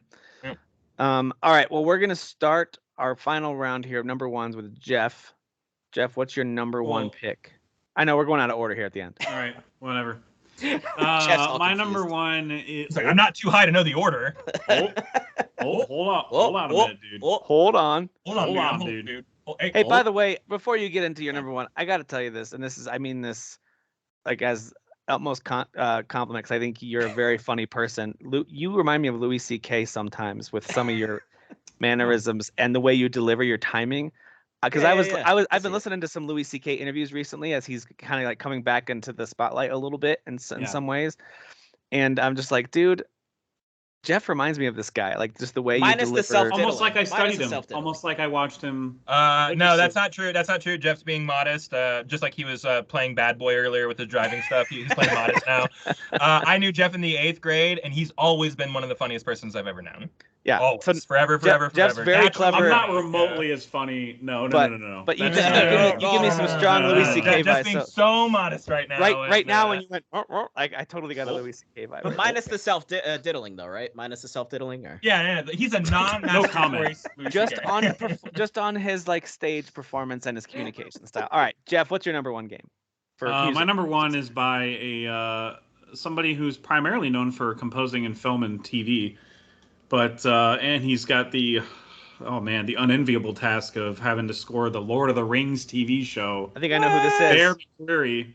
Oh yeah. Okay. I know what game this is. He scored my favorite. This is immediately. This was number one for me. It's God of War. Yeah, Yeah, man. yeah, that's a good one. Yes. I mean, this talk about slaps or what's the other one? Slap rips. What's the other one? One of you said it. I don't remember. It just that Anyway, shit slaps. it does That all shit the slaps. things that the kids say. It does it all. It's foyer. It's foyer. It's foyer. It's foyer. Foyer. Foyer. You gotta put an O in Fuego. fire. You gotta It's put an O in fuego, fire. right? It's foyer. Just like the most perfect, and the scores in the games have always been good. It's just I feel like Bear It had done was on a different level. It Yeah. has this Dude. Nordic Yeah. element to it, right? It 'Cause went- it's a new it went setting. up. It was exactly. Yeah. It adapted all the Norse mythology sounds and Viking sounds to it, like the low singing voice, the throat singing, and like the Yep. I don't know, man, just the right amount of rock to it, like with modern instruments that you Yep. kind of can't really hear, but he manipulated it to make it sound like it fits back then or whatever. Holy crap, dude! I mean, This one of the score is greatest just a E3 moments, ride. right? I mean, remember like that coming on and then Kratos being in the shadow, and you're like, Yeah. is this God of War? Is this? Because nobody And then knew he- what that score was. This is what I wanted to bring up, Dan. Is I remember at E3 when like I think it was the opener for the PlayStation Yes, it was. conference, you Yes. know, It was. and like it was just a full orchestra. Yep. There in the theater or They whatever, played for like 5 minutes, and they Bear- played the Bear's- whole song. He was and, like, directing. He's directing the. Yeah, Composing, right? conducting. was- Sorry, Yeah, conducting. conducting. Yeah. No, conducting, it yeah. was like I didn't see. I wasn't a guy who knew what was going on because like I was kind of a casual I didn't know God of at War all, fan yeah. until so I was just like I don't know what this is, but like I'm totally captivated right epic. now. I Yeah. thought it might just be like, here's some PlayStation bests. I didn't That's know what who this I thought they was. could start up a sizzle reel or something. Yep, Yeah. that's what I thought. That's what I thought at the time. Yeah. But And- now that music is unmistakable for God of War. Like Yeah. it's Yeah. it's immediately iconic. He's Like back for two. immediately. He's back for 2, right? He has to be. Is he? Oh yes, he did do Ragnarok. Yeah. Okay, yeah. Yeah, so He also did Call of Duty Vanguard. One of Oh the yeah, I best. remember you CODs. mentioning that. listen, Hans Zimmer everyone's did gotta like make a the- paycheck, man. I think Hans Zimmer did like the worst Call of Duty ever. So He- I forget. He helped. It He helped Lauren. It was the Valve Kevin. with It was yeah. Kevin Spacey. I think it was the Kevin Spacey. Oh, Yeah. Kevin Spacey one. I Yeah, think it was- I it know was it was Modern one of the ones that Warfare. people didn't love, and I was like, Yeah. oh, Hans Zimmer. Yeah, he had a. It's all right. I guess He, gotta he make had a that light money. movie year It that was year. mainly Yeah. it was mainly Lauren Balfe's gig. I remember this. Lauren Balfe did the latest Mission Impossible movies, the ones that have a ripping freaking amazing score. He's the one that did that, but he's a protege of Hans, and he took the lead on it, and Hans just put his name on it. I like how Hans Zimmer just like pollinated and put out all of his Yeah. little proteges on. Yeah, it. yeah. He's got like 3 or 4 like little proteges that are just That's like really really cool. do my very bidding. short, Do you my know, bidding. yeah. My name is And Zahn if you listen to Himmer. Hans Zimmer and Harry Ramin Gregson Williams. Javadi is one of them from Westworld and Game of Thrones. That guy. Oh, yeah. He's one of his proteges. Yeah. Oh, I didn't know that. I didn't know that Yeah, he yeah. was a Hans Zimmer protege. He literally just called Hans and was like, "Can I just come to your studio and like work there?" He's like, "I don't know about that." So the first time I heard of Bear McCreary was when I watched The Walking Dead because he did that soundtrack. he did that and Battlestar Galactica. Yeah. And yeah. so the first time I didn't know that. Yeah. Y'all are blowing my mind right now. Yeah. but I remember okay, this is back when Walking Dead was universally loved. Okay, before Sure. it like So, whatever, very Stark, popular. whatever. So what? okay. The first season? Is that what you mean? Maybe second season, maybe I don't know. But People anyway, hated the second season. First yeah. three. People liked the 3rd season, but people hated the 2nd season because of the. I budget. hated it because This I was love the before- Governor this arc was and just. before- Me too. I love the Anyway, Governor whatever. arc. Yeah, I liked all this of is it. before people were pretty much just saying, "Please just end this show." Like that's the vibe I So get now. season is- 4 and on was the please end Yeah. the show. So, yeah. but I remember as I was catching up on that show, and every time the opening would come on, I wouldn't skip it, and I was like, "Who is this composer?" There's something about this intro that I just really dig the So vibe. good, dude. It's the And I best part of the didn't show. know that was like the same guy That that was did him. Battlestar Galactica and all. I had no idea. That's crazy. and he did God of War too. So There's definitely something I can't say about Walking Dead. Is even though I wish that show were dead and not Walking Dead, is that not once during those early seasons when Bear was doing that show was I like the music is terrible in this show. Never like it thought was that. always good. Never Like thought so. that. Yeah, so Yeah. that carries over in God of War. I just played the Truly does. opening, 45 minutes or so of that game, up to the first kind of big fight. The score is so good that I got entire past the time. stranger. I got past The stranger score part. just it pulls you in immediately as you Yeah. realize this big emotional transition is happening for It's a gravitational these pull. characters. Like right away, it's like, oh man, this heavy thing happened and this relationship is strained. I don't know why yet. Like I remember that feeling, and the music just we talked about this a lot. Music takes whatever's happening and makes and elevates it if it's done correctly, obviously. Mhm. But it'll elevate it, and boy, did Baron McCreary's score elevate it. So Yeah, good. and without that score, Love it. that I don't think the Blades of Chaos or whatever they're called, When you go back and get those. Yeah, when you go back and get, I don't think that would have hit as hard as it did without the obviously it had to be visually cinematic too, but without dude, that score moment. swelling and like doing that low like it's just doesn't hit the same, dude. I can't imagine anybody else like doing rowing this. back As he to the hut, rows like, and as he yeah. digs to get him out. Oh my gosh, chills just thinking and about a certain Yeah, person appears too, and you're like, oh, Yeah. like this person's here, like Yeah. So Yeah. good. What a moment! What? Oh, Oh my So God. good. It's one of the All right. greatest games of all time. Kyle, guys. let's move over to yours because I think we've talked about it a little bit, but give me any Yeah. final thoughts on your number one pick for favorite score. Other Of than, and if I had to pick one, shit, guys, I don't know how you did that. Two, I maybe. Metal Gear Solid, we're talking about. Yeah. Metal Gear Solid series, there'd be no way at gunpoint. Yeah. I would say 4. I think 4 is the most complex of all the soundtracks. Oh. I think there's a lot of different. You globetrot in that game, so there's a lot of different. There's a lot of different styles of tones and stuff like that. You also have a moment in Metal Gear Solid 4 where the original song from the credits of Metal Gear Solid 1, The Best Is Yet to Come, replays while you're walking through Shadow Moses during Act 4. Yeah, which is such a mind-blowing moment. Like, and it might be one of my favorite moments in gaming ever, and it's because of the song. You're talking about you're talking about invoking, finishing for me what cemented why I play video games for story. Like Metal Gear Solid 1, by the time I beat that game, it was so cinematic for its time and both its music and both its voice acting and just the way that they use real camera shots for like there's an actual camera dynamic on set. Yeah, it's like it was just when you finish that game, you were overwhelmed with the sense that you just like experienced a movie almost, you know what I mean, a cinematic experience. And but interactive too, because of the jewel, the CD jewel case you have to reference at one point. Oh yeah, I mean, it's him reading your memory card. It's a multimedia experience. I'm so sorry for the people who bought this game used and it didn't come with any of that stuff. It was probably a bad time for you. But it was one of those things where you're evoking. So that credits moments when you finish that game, I'm telling you, for me, it was a cementing moment in the growth of myself as a gamer. So when you play that song, you're bringing me back to that moment of like, oh my God, this is why I love games. This is why I keep on gaming. This is why I like story games. This is what shaped me as a gamer, was that song cementing that experience. And now you're walking through a 3D, HD environment recreation of the original game. And it hits hard just because of that, but it hits harder because of that song. You know what I mean?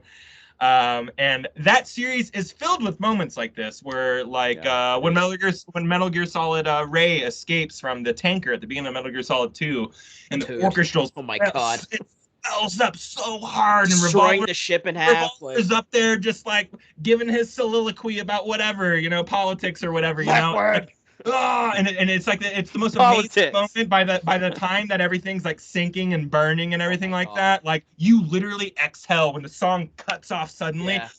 And it's just like you're talking about music that's controlling your emotions, and this series is the best at that, in my opinion. I agree. I agree. It's brilliant. Dan, what's your number one? I can't fathom what it might be. It's that Peppa Pig game that just came out. I thought it was going to be Barbie Maui Adventure or whatever. Yeah. Barbie Maui. It's called My Friend Peppa Pig. Get it right. Okay. My apologies.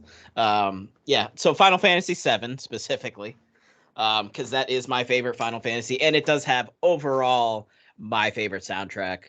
Definitely the most songs that I like in the game as a whole. But obviously, I love pretty much the entire soundtrack.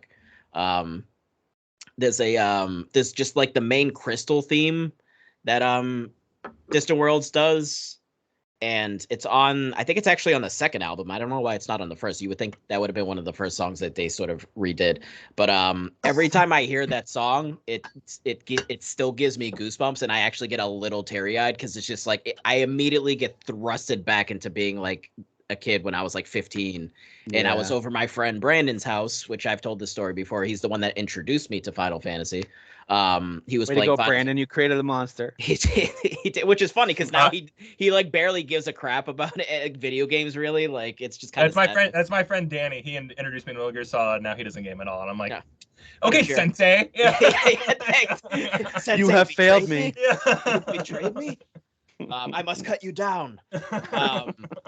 But it's just this entire series, and obviously the music is just so important to me. I love it so much. Nobuo Uematsu, like we were saying earlier, is just a genius. He can obviously do so many different styles because it's like you have Final Fantasy 1 through 5, which is like medieval fantasy, and then 6, which is like like steampunk, like sort of tech future but like still kind of fantasy. And then you jump to 7, 8, and 9, which is like a mixture of all sorts of things, but then 9 goes back to medieval. And then 10 is like, I don't even know how to describe 10. Like, what is even like the style of 10? Like, I mean, there's sci-fi elements to like some of the music, but it's like this weird. I don't know. I couldn't tell you. Yeah, it is genre-less. It's like a little. It reminds me a little bit of Chrono Cross, right? Like a little bit tropical island sort of vibes. Yeah, like some of it. Absolutely. That future stuff because there's Xanarkin. So then like the music. By the way, that to Xanarkin song when you start up the game or whatever, you want to talk about a suck-in, like that'll pull you in, man. God of War levels of like suck-in or whatever. It's just that piano. Keep saying it. Keep saying suck-in. Just keep saying it. What you gonna do? That piano. Take out, you suck it in. I'll suck it. Suck it. And then Titus starts his narration or whatever. Like that's a really good opening. But again, like that's an opening that only works with both parts of music and visuals. Coinciding. That's what I do at the pool and at the beach. You suck it in? Yeah. Oh yeah. Yeah. I've been doing a lot. I've been doing a lot of that lately. While I've been trying to lose weight. So I think 10 is where Nobuo kind of stopped doing the mainline ones as like the main guy. I think then they started using some other like as who did 15, because 15 is actually really far up there for me. And now I feel stupid because I remembered her name so well. While you're looking that up, the music in Final Fantasy is so good that in Final Fantasy 15, they're like, you know what your car music's gonna be? All the music that we've made over the years. Right. That's how competent and confident they are in their put own a mix music. of all the old music. Yeah, they're like, you listen to every song we've ever done in the car radio, So 15's is Yoko Shimomura, who does pretty much all of the Kingdom Hearts music. So which is another sense. Yeah, I guess that music's we'll get to that. It's on my honor. It's okay. Yeah, I guess Simple and Clean is one of the greatest songs of all time. So everyone needs to chill out. Right? Yes. Yeah, absolutely. Everyone calm down. It's fine. You guys, Sanctuary by Utada Hikaru. Come on, guys. All right. The theme hold on. We're veering off track. We don't do that. Basically, all of the entire Final Fantasy music is fantastic. Even the ones that to me, it's like this is my least favorite Final Fantasy, but goddamn, is this music still amazing? Like even 13's like the soundtrack isn't my favorite, but there's still some like. It's still not bad music at all. There's nothing bad about that soundtrack. Actually, I would say that 13 is actually one of my favorite soundtracks of all the games, to be honest. Sure. Any guesses on how old Uematsu is today? 80. Late 60s? 70s? 63. Early 70s? Okay, so 63. I was a little off. So when he first kicked things off with Final Fantasy, I mean, he did other games earlier, but Final Fantasy is what really launched him, the original Final Fantasy game.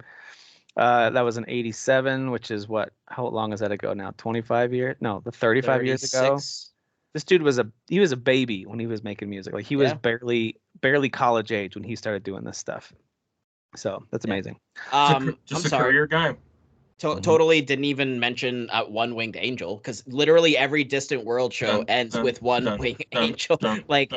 Literally they chant, a freaking choir goes Sephiroth, like an entire choir like says the name of the villain of this game. Like it's just if you can like hum, or again like what I was doing, like sing the tune of a song, like you know that it's like embedded like in you in terms of like a hook and stuff like that. And again, like you could acapella, if you will, that whole One Winged Angel song, and like because like everyone knows it. It's a song that most people know if you listen to video game music. Rendition of it in Advent Children's amazing, and they've done so many renditions of that song. Final Fantasy VII remake. Just and then it just elevates it, because now it's like fully orchestral, and like they redid stuff. There's actually a new song in there which I've mentioned before, Ignition Flame, which is chapter 4 when you fight the guy with the long hair, the soldier guy on the bike who's just cackling and being a weirdo. That song that plays during that fight is now one of my favorite Final Fantasy songs of all time. Like it's amazing. Guys, I'm looking at all this stuff about Final Fantasy music, and I have to call this out. I don't know what this is. If you're on Wikipedia, you'll stumble across stuff. I was not looking for this, but there was a 8-part, you guys probably know this, an 8-part drama miniseries called Final Fantasy XIV Dad of Light. Yes. Yep. That was on Netflix, I think, actually. Dad of Light? I didn't know that. How do I not know about this? So this is, it's a whole story between a father and son, and I think they grow close through Final Fantasy XIV. Like, Dude, I actually watched all these feel-good, like, video game There was a WoW one, too, where it's like this guy and this girl met on WoW, and they ended up getting married, and their entire lives changed, and I'm like, oh, yeah, sign me up for that stuff. Yeah, I'm gonna be making my kids call me this. So. Perfect. You got to watch the documentary about the making. I think it's called "Thank You for Playing." It's about the making of That Dragon Cancer game, which is not a great game, but the documentary. I watched it. Oh my god, dude! Was just King of Kong from back in the day.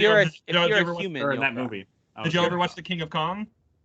That was the documentary. The one that's like Billy, that's my favorite. Whatever his name is, Billy. Billy bullshitter. Yeah. It's really great. It's about these two guys who are rivaling to beat the highest score for Donkey Kong or whatever. Oh yeah. And it's amazing. It's like one of the original like documentaries for video games.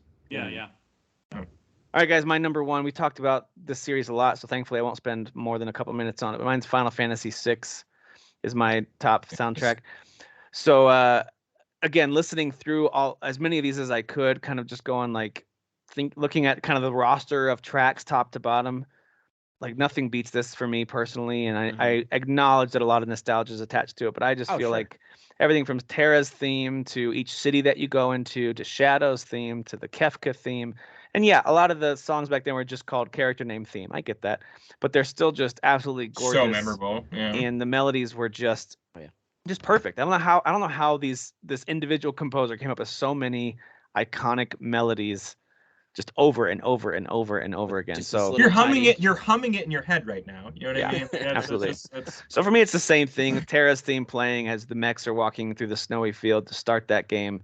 And that theme runs throughout the game, of course, since she's the central character. But man, what a great soundtrack that is! What a phenomenal game too. That helps, but that soundtrack sticks with me. Sabin and Edgar and their theme together. It's just all so good. But I won't wax eloquent too much more on that one, other than to say that's the one that if you put that soundtrack on, I'll stop whatever I'm doing and just listen to that whole thing. I was going to say it speaks a lot to the fact that the technology was limited, and to be able to get that much out of it, and it's that distinct, and it's what sticks with you, is like that just says a lot, big time. And let me just add that to say it's not nostalgia glasses or ears for you, Tim. Because they created a whole video game called Final Fantasy Theatric Rhythm, which is just you're gonna listen to the music and play a style game, right? Yeah. That's how iconic all this music is that they could build they built 2 whole video games off of it, just around the music, and you just like playing a simple, a button pad game, to match it. So it's not nostalgia class, man. It's the best in the biz, So here's how we'll handle or honorable mentions. just for the sake of time, and by the way, I love this conversation. It's very positive. It's just full of lots of like gushing, and it's exciting. But for the sake of time, because there's a lot of other stuff I want to cover in the next 30 minutes to an hour, depending on how much longer we've got here, I'm just going to list the games without saying anything about them that were considered for me, and you guys can do the same thing. So here were other games that were close but didn't make my top 5 in this particular ranking. No particular order, not even alphabetical here.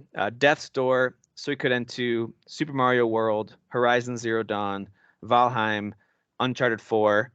Believe it or not, Far Cry 5. Far Cry 5 gets a lot of crap, but that soundtrack and the songs they created are crazy good. God of War, Donkey Kong Country, Mass Effect, Halo, Last of Us, Chrono Cross, Nier Automata. Yes. I won't say much more. Yeah, damn it, I forgot about that. Red Dead Redemption 2, Spiritfarer, and The Artful Escape. Those were all on my short list. Artful Escape, damn. Dan, what if maybe you don't have a list, but like what are some that we didn't get into, but you would just want to at least mention, hey, I consider these. I had Kingdom Hearts on the list, and then I was like, no, shoot, Metal Gear Solid, like that sneaks ahead a little bit for me, but like Kingdom Hearts definitely has that nostalgia for sure. Donkey Kong Country, that series specific. David, is it Wise or Weiss? Dude, excellent music. Like you mentioned, Nier yeah, it's very distinct. Like you said, Nier Automata. I can't believe I completely that actually probably would have edged something out. That's on my on-mens, and it just I couldn't sneak it in, but it deserves a top 10 for sure. Yeah. Hollow Knight actually has a really pretty excellent soundtrack. That game is very distinctly visually awesome, but the music is also really good. It's Zelda, like you said. And then what was that? What was the first one that you mentioned, Tim? I said Death's Door. No. So, of your main list. Oh, Final Fantasy VI. Oh, Ori and Blind Forest. Yes, thank you. That would have been another. That was my number. That was my number 5. Yeah. So. Kyle, what are some of your on-mens? I'll just skip over some of the ones we've already talked about, or some of they all brought up. I do want to double down and say Halo. I think it's objectively one of the greatest of all time. I Am Setsuna, Cyberpunk 2077, The Last of Us. Those would be the big ones that haven't been mentioned already. Good calls on all those. Jeff, what are some that you considered that didn't quite make Ghost of Tsushima and Spider-Man. I love Spider-Man's when they totally nail a good superhero theme where I'm like, yeah, you pump your fist when they shoot up, and they nailed it. Sucker Punch or whoever. No, Sucker Punch. Insomniac. They totally nailed it, dude. So anyway, Last of Us Part 2 kind of blew me away. And Halo Infinite, I felt was like the most dynamic version of that score we've ever gotten. It is. Like, I agree with that. It is. And Doom 2, just OG. I just love that game so much. And this is a cheat. This is a cheat. Rock Band 2, the best selection of songs they've ever done. No, that's cheating. Just like Grand Theft Auto Vice City, cheater. Not cheating. Hey, if Zach Braff can win a Grammy for compiling music for Garden State, then god damn it, Jeff can. Yeah, exactly.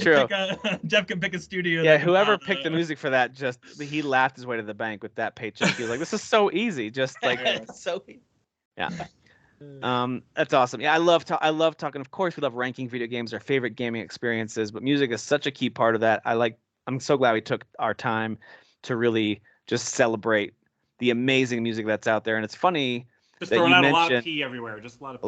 A lot of positive all over. So much pee, dude. So much pee. God, just warm, embracing pee all over. Positivity. For those of you who don't know what they mean, positivity. Okay. Yeah, sure. Obviously, positivity. Positivity too, right? Glowing, almost like a as well, I guess. Kind of glowing pee, right? Like a glowing, maybe sticky. Yeah.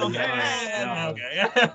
Little sticky. Yeah. Like a goldish hue, you know. It's funny you mentioned Spider-Man. Well, that's a great way to segue into what we're playing right now, because I just started playing Spider-Man Remastered on PC, and I can confirm, because I think my playtime on it's like 80 minutes or something like that, and I can confirm that music. I'm just like, dude, I forgot how good the score is on this. It's so good right out of the jump.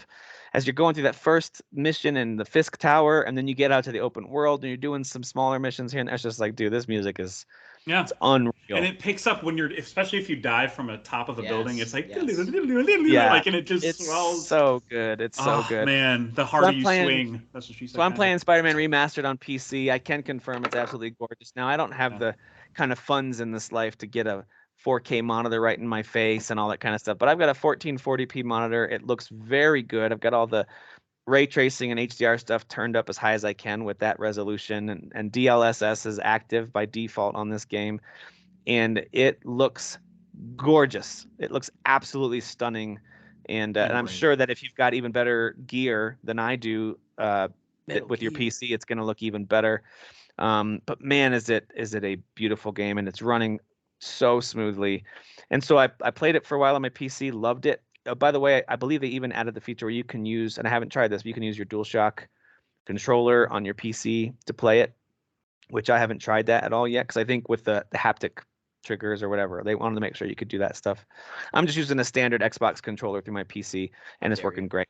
It is funny on a game like that to see like the Xbox button prompts on stuff. I'm like, wait a minute, it's PlayStation cool this, but no. But anyway, it's just so good. And I also wanted to mention I'm playing it on the Steam Deck a little bit. I went downstairs and was sitting on the recliner while kids were doing their own thing at, after work, and they were just kind of, it was before dinner time, so I was just playing it, sitting on the recliner. I was like, dude, it looks and runs amazing on the Steam Deck. I had to tweak a couple things to make sure my battery life didn't die in like an hour, but with a full charge, it's telling me I've got 2 hours of gameplay with my settings that I've got it set on now, with the brightness not too high. That way it doesn't drain the battery super fast. And looks fantastic. Controls great. I did a bunch of I was thinking maybe with the handheld, some of those battles I might prefer an old school controller, but I really think it plays well, and it's very, very responsive. And you do have the option, and I'll talk about the Steam Deck in a little bit, you do have the option of streaming from your computer if you want to the Steam Deck, if you're sitting close enough to it. So you can actually have your computer run it, and then kind of like Vita PS4 style, if you guys ever did that back in the day. So I haven't tried. I do want to test that out a little bit and see how smooth that is, but running natively right off of the Steam Deck runs great, looks great. And dude, I think I might spend some time replaying this. It's been a while, and I replayed it at the beginning one of the of most the year. fun replays. I actually liked it better the second time, even though I loved it the first time. So. Yeah, same here. I'm so glad it's on. Actually, you know what? I think that was my third time beating it because I wanted to get the platinum. So I beat that one 3 times in Miles Morales. Got it my first time. I know there's back and did all the DLC. I know there's a good chunk of folks so who totally missed this game because it's console only and one console only. So it's cool that it's on PC, and also the fact that you can play a game like this on the go still blows my mind. Like, I was surprised to see that like Eurogamer and PC Gamer like gave it like a 7 out of 10. I was like, what are you guys talking about? Like, they're just dumb. Asleep at the wheel right now. Like, well, if you look at the Metacritic average is still like 89 or something for this remastered version specifically. So I'm sure it's probably something like, oh, when you get down to the ground, it's kind of lifeless because you can't. That's do what anything. they think. No, I've read the review. It's exactly what both of them said. Yeah. It's like it's a superhero game. You're swinging around. You're fighting. Yeah, and I don't understand the whole. It's like, what do you want it in a live city? We're not there yet. I don't know what to tell you. Well, also, what is he? What are you freaking alive? I don't know. It's a lot. They want it like New York though, where it's like like 1,000 people on one street. Standing in traffic. Like it's just No one does that. So it's like we would have to say that about all games. Like when why are there not 1,000 people living in the? I've created a standard that no one's reached yet, and this doesn't. Yeah. Again, like when you go to the main city, like the main Novigrad city in The Witcher, like there's like 100 people in their tops, and it's supposed to be like a city that houses thousands of people. Like, just shut up. Like, we're not there yet. Like, so I can confirm at least right out of the gate here, it's a great port to the PC of Spider-Man Remastered. And this is great news for Sony. You know what I mean? Like, this is like, I really hope Sony sees this as like a really positive thing. Like, getting this into more people's hands. People really jazzed about playing it and stuff like that. I hope they continue to put out more of their games on PC because it's keeping them competitive, I think. Yep. So that just came out today. We're recording this on Friday the 12th, and that just released today on PC. So I do recommend it, or at least wishlist it on Steam or something and grab it when it hits a sale inevitably here in the near future. And it's so good, so worth it, especially if you haven't played it. This is a great way. I mean, get on the PS5 if you've got a PS5. Why not play it on your couch? But this is also a great way to play that game. Another game that came out this week that was a pretty significant release. It's on Xbox Game Pass. It's not incredibly significant, but it's a pretty big deal. And that's 2 Point Campus. It was delayed from May earlier this year and pushed back till now. It is on Game Pass. Right in time for college to start back up. Back to school, everybody. Perfectly timed. So yeah, it's on PC and Xbox Game Pass. I believe you can purchase it almost anywhere else. I think it's even on Switch too. I've been playing this game for a little bit, maybe about an hour total. I think I finished the first little tutorial school and started the second one. And I'll give you my quick take on it. It's a lot like 2 Point Hospital, which I already thought was a fantastic game, a lot of fun. That strategy management style of game with the nice little dabs of humor and silliness to kind of keep it light. They didn't want you to play a hospital game and feel, because I've played those. There was one I played called Project Hospital that was actually really a downer because you're actually treating real things. Oh, It's like real treatments, like it's like real thing. sicknesses or whatever. It's like, pass. This is sad. So this is very like people's heads are light bulbs, and that that's the kind of diseases you have to heal, or like a clown sickness in 2 Point Hospital. So 2 Point Campus takes that silliness and continues it. I mean, the first class you start with is called, is it Scientology? No, it's Scienceology. Scienceology. Science. Yeah. I had to do a double take when I first saw it too. Same here. I was like, wait, what the hell are they trying to pull here? But I think it's incredibly charming. It is not dramatically different from its predecessor. So if you're expecting them to have taken these huge strides, and no, it's the same exact type of game, but it's just better. It's just a better version of what they did before. What do you guys think who are playing this game? I actually switched to playing with controller because I was just too stupid to figure out the right keys to hit to shift the camera. So I was like, I'll just switch to a controller, and I'm surprised at how intuitive it is on controller, because these games are notoriously hard to map the right buttons and stuff to controllers. Like, they just are, because they're designed to be PC games, really, where you use your mouse and stuff to move the camera around and whatnot. But yeah, so it's just 2 Point Hospital, but some better mechanics and stuff, and it's obviously a different environment, so you have different goals, like getting all the students to pass or whatever, or staff satisfaction. And I like that you mentioned the comedy, because the science lab, one of the first things that you do is like create a science lab, and that's the first thing you see the students do, and they go up to this, I don't know, this thing that lights up or whatever, and they like hit it with a hammer or something. I don't even know what they're doing. I don't know. It makes no sense at all. I don't even know what that machine is. It's hilarious. Well, they don't either. Their grades are not great for that first class, and then they get yeah. The humor just hits for me. The IGN reviewer who was like, comedy doesn't work, style doesn't work. I'm like, oh, so you didn't play Hospital, or you did, and the style works and you're an completely. idiot. What are you talking about? No, the style's like all of it, I would say. Yeah, exactly. That's like if this art style and the comedy, because those go hand in hand, do not work for you, then I mean, that's the entire game, man. You can't just be like, I like putting couches down or whatever. Like, I don't know.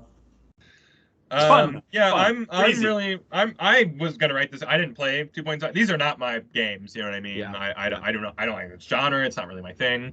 I just kind of like on a whim put it on this evening, and I got through my second year.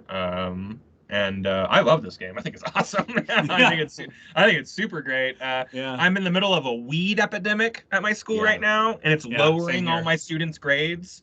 Had a really bad second year, dropped down to 78%, pass average because of the weed epidemic. So it's literally weeds that need to be gardened. That's what that is, by the way.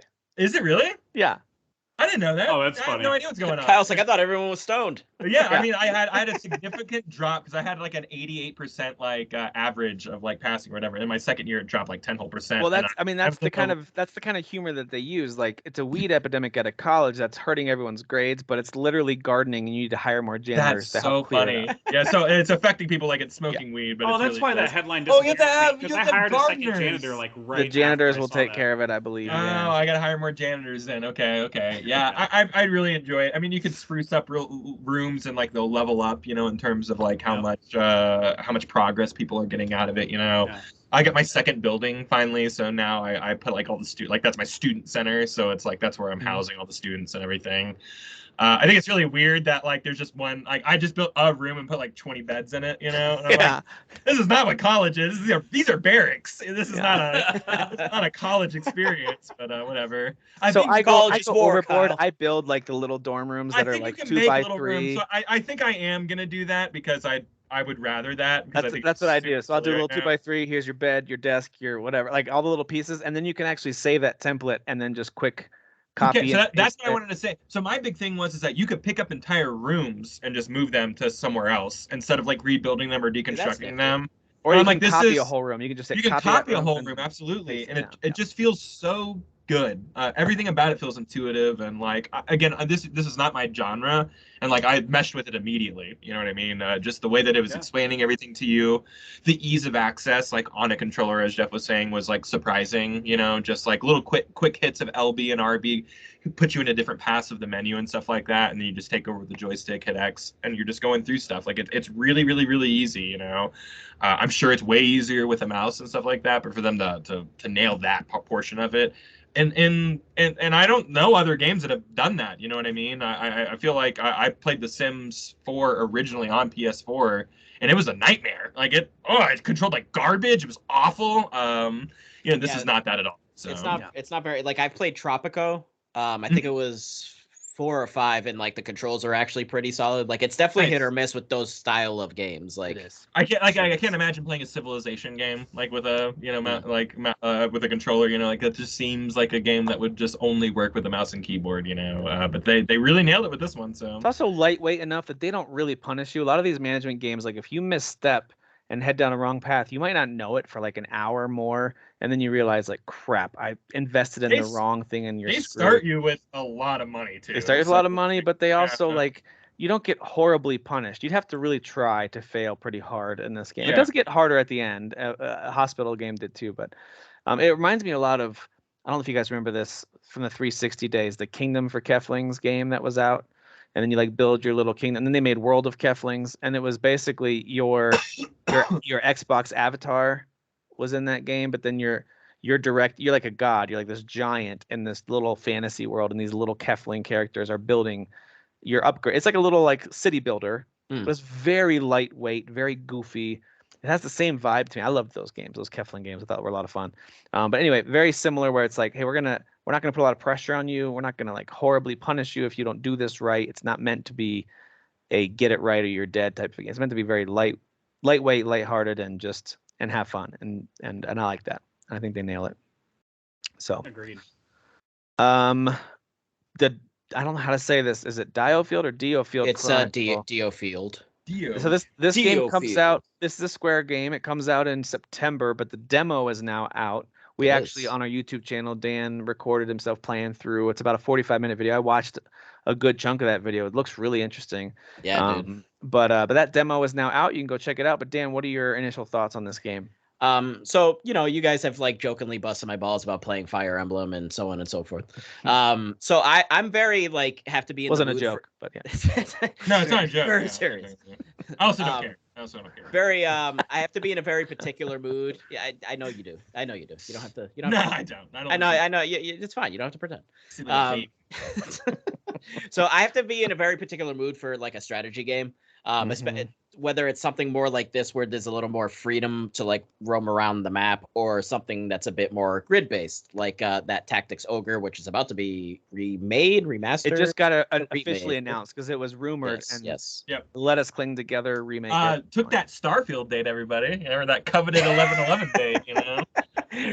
Yes, nailed it. Swooped in right there. Yeah. I'm very excited for that game. So that, or like a Final Fantasy Tactics, which is a bit more grid based. But what I like about this is like, yes, it's a strategy game, but like basically whether you want to just pick one soldier or you basically collect like all of them together as a group and move them, and you can actually do like kind of like it's I forget what the word that they use in there, but like pinpoint. So if you want to stop here, and then eventually get to the soldier, you can do that and kind of make like a path where like you're kind of, you know, like say there's a treasure chest over here, you can go over here and then back to the soldier. But just like with any strategy game, there's strengths to doing things in certain ways. So getting soldier behind someone will do additional damage, and using special abilities. So like there's a boss that I fight at the end of the video, and they tell you, obviously, so that way you know in the future, that we'll do special attacks that build up. So it takes a few seconds for them to unleash this attack, but it's like a devastating attack. So the female character, and I can't remember her name because the names in this game are completely absurd. Sure. And just completely absurd. I don't remember them off the top of my head. But she's like she has a shield, so she's a shield user. So she does shield bash, which basically stuns the enemy for a few seconds. So that's basically how I combat his special attack before he just completely unleashes hell on me. So, you know, things like that. The strategy of not just simply, I'm not just going from soldier to soldier and just like attack, attack, attack. So, you know, if you played a strategy game, you get the gist of that. But I just really like the vibe of the game. It has a really, not totally gritty, but a little bit of a gritty vibe to it. I like the kind of like drawn cutscenes where like the narrator is describing, like towards the end of the video, there's he's talking about this particular the only port on the island, and there's like a seedy underbelly going on there. So there's like all these like aristocrats that, you know, there's this whole tax situation where they tax like the lower class, and you got all the rich people up top, and then there's like kind of all the shady business going on underneath in these certain other areas. And like the way the narrator has a really great voice, so the way he's like describing things, and the music is excellent. Like right off the bat, I'm just gonna say like this is gonna be like one of the best, if not like top 3 soundtracks of this year for me. Yeah, because the music is good music. Is fantastic. Yeah, I love the visuals too, because it's not what I expected when they first announced this and showed little clips of it. I was expecting like, all right, another Octopath looking tactics, whatever. Right. It has a unique visual look and feel, and the music is great. It's almost figurine like, right? It almost sort of reminds me of was that Dreamscaper a little bit, but more but more detail. Like you actually see their eyes and the features. Yeah, it looks really cool. The music is fantastic. The vibes of it are really awesome. I think the strategy, and I'm just in the beginning. So, the demo, you can carry the data over to the full game, and I think the demo's 3 hours long, give or take. Okay, that's what I read. So it's like a time limited thing. Get as far as you can in 3 hours, or is it like a couple? It probably cuts off at a certain point. I'm guessing, but I think what I had read was the average about is 3 hours. Worth. Yeah, about 3 hours. So. Yeah, this game is about a month away, so it's coming out soon. I do love when a demo carries over progress. I think that's fantastic. So I love that. Yeah. Jeff, I know you're playing Cult of the Lamb. This game was advertised a lot by Devolver. It was even one of their featured games yet again in their absolutely stunning and brave presentation they did during very normal 3 week. Very normal. Probably my favorite presentation by far.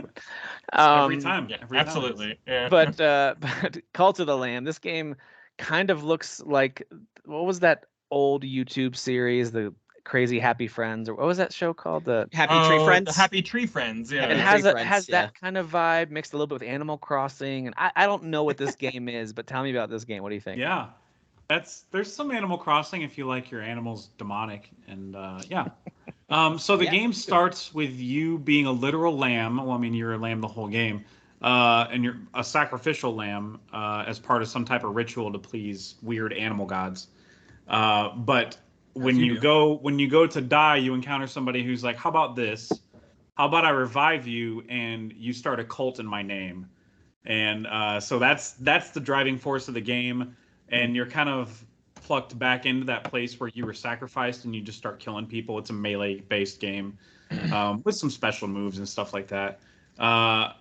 So yeah, you kick ass or whatever, and then they get you like to this main hub area after you free your first person, and then you get to actually like recruit them to your cult.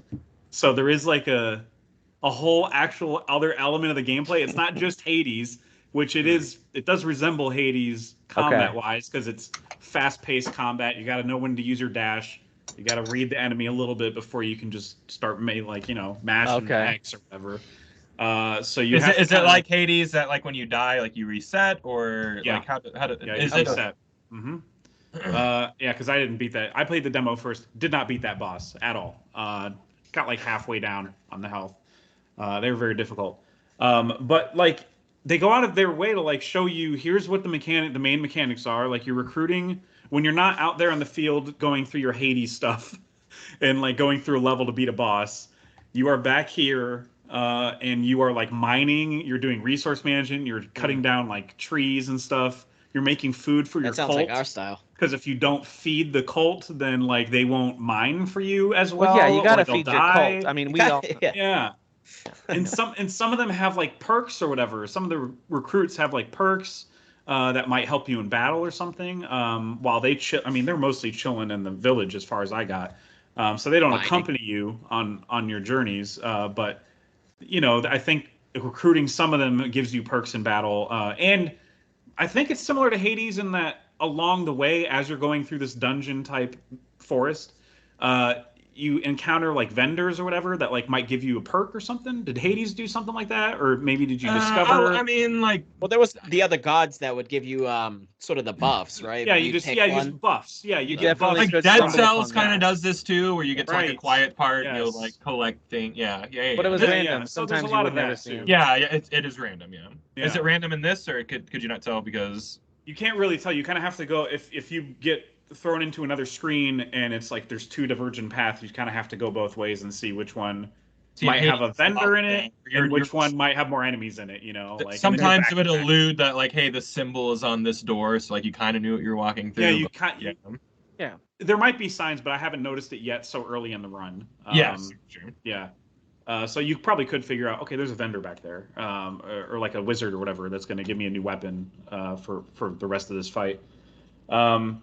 Man, it's an involved game. I didn't expect it to be that involved with the cult stuff and the and like all the resource management and like you're doing Minecraft stuff. It's kind of wild. That's cool though. And the visual art, but it was enough really to make you buy it. So you did the demo and then you bought. Yeah, I did the demo and I was like, yeah, I'll lay down $25 for that. Are you kidding me? Yeah. And I think there's like 4 doors that you have to go through. And I guess there's technically 4 bosses or 5 total to beat before you can like. I don't know what the point is, actually. I'm not far enough in the story yet. There's a lot of humor in it, too, though, in the confusion.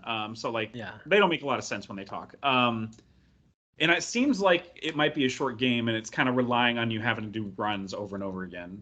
Okay. Like, if you're amazing at the game, then it might last you a couple... I don't know. Because it seems like all you need to recruit is, like, 8 or 10 people. Okay. And I think you get 1 or so a run. I don't know.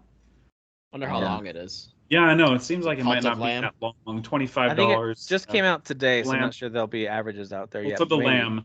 Yeah. It's cool though. I love the art style too. It's got a cool like kind of hand drawn. It's like if Hades were even further in hell and devoid of color. I don't know how to describe it.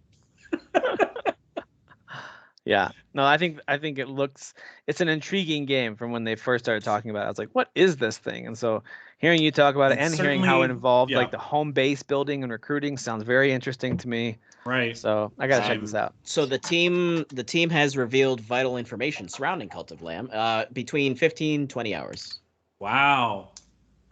And if you start playing it, you have officially joined the cult. I don't know if you knew that. If you buy it, yeah, I'm already sold. I'll worship a lamb. I don't care. And there was something else I was going to say, and I can't remember what it was. Thanks, Dan. God, you just You're welcome, Dan.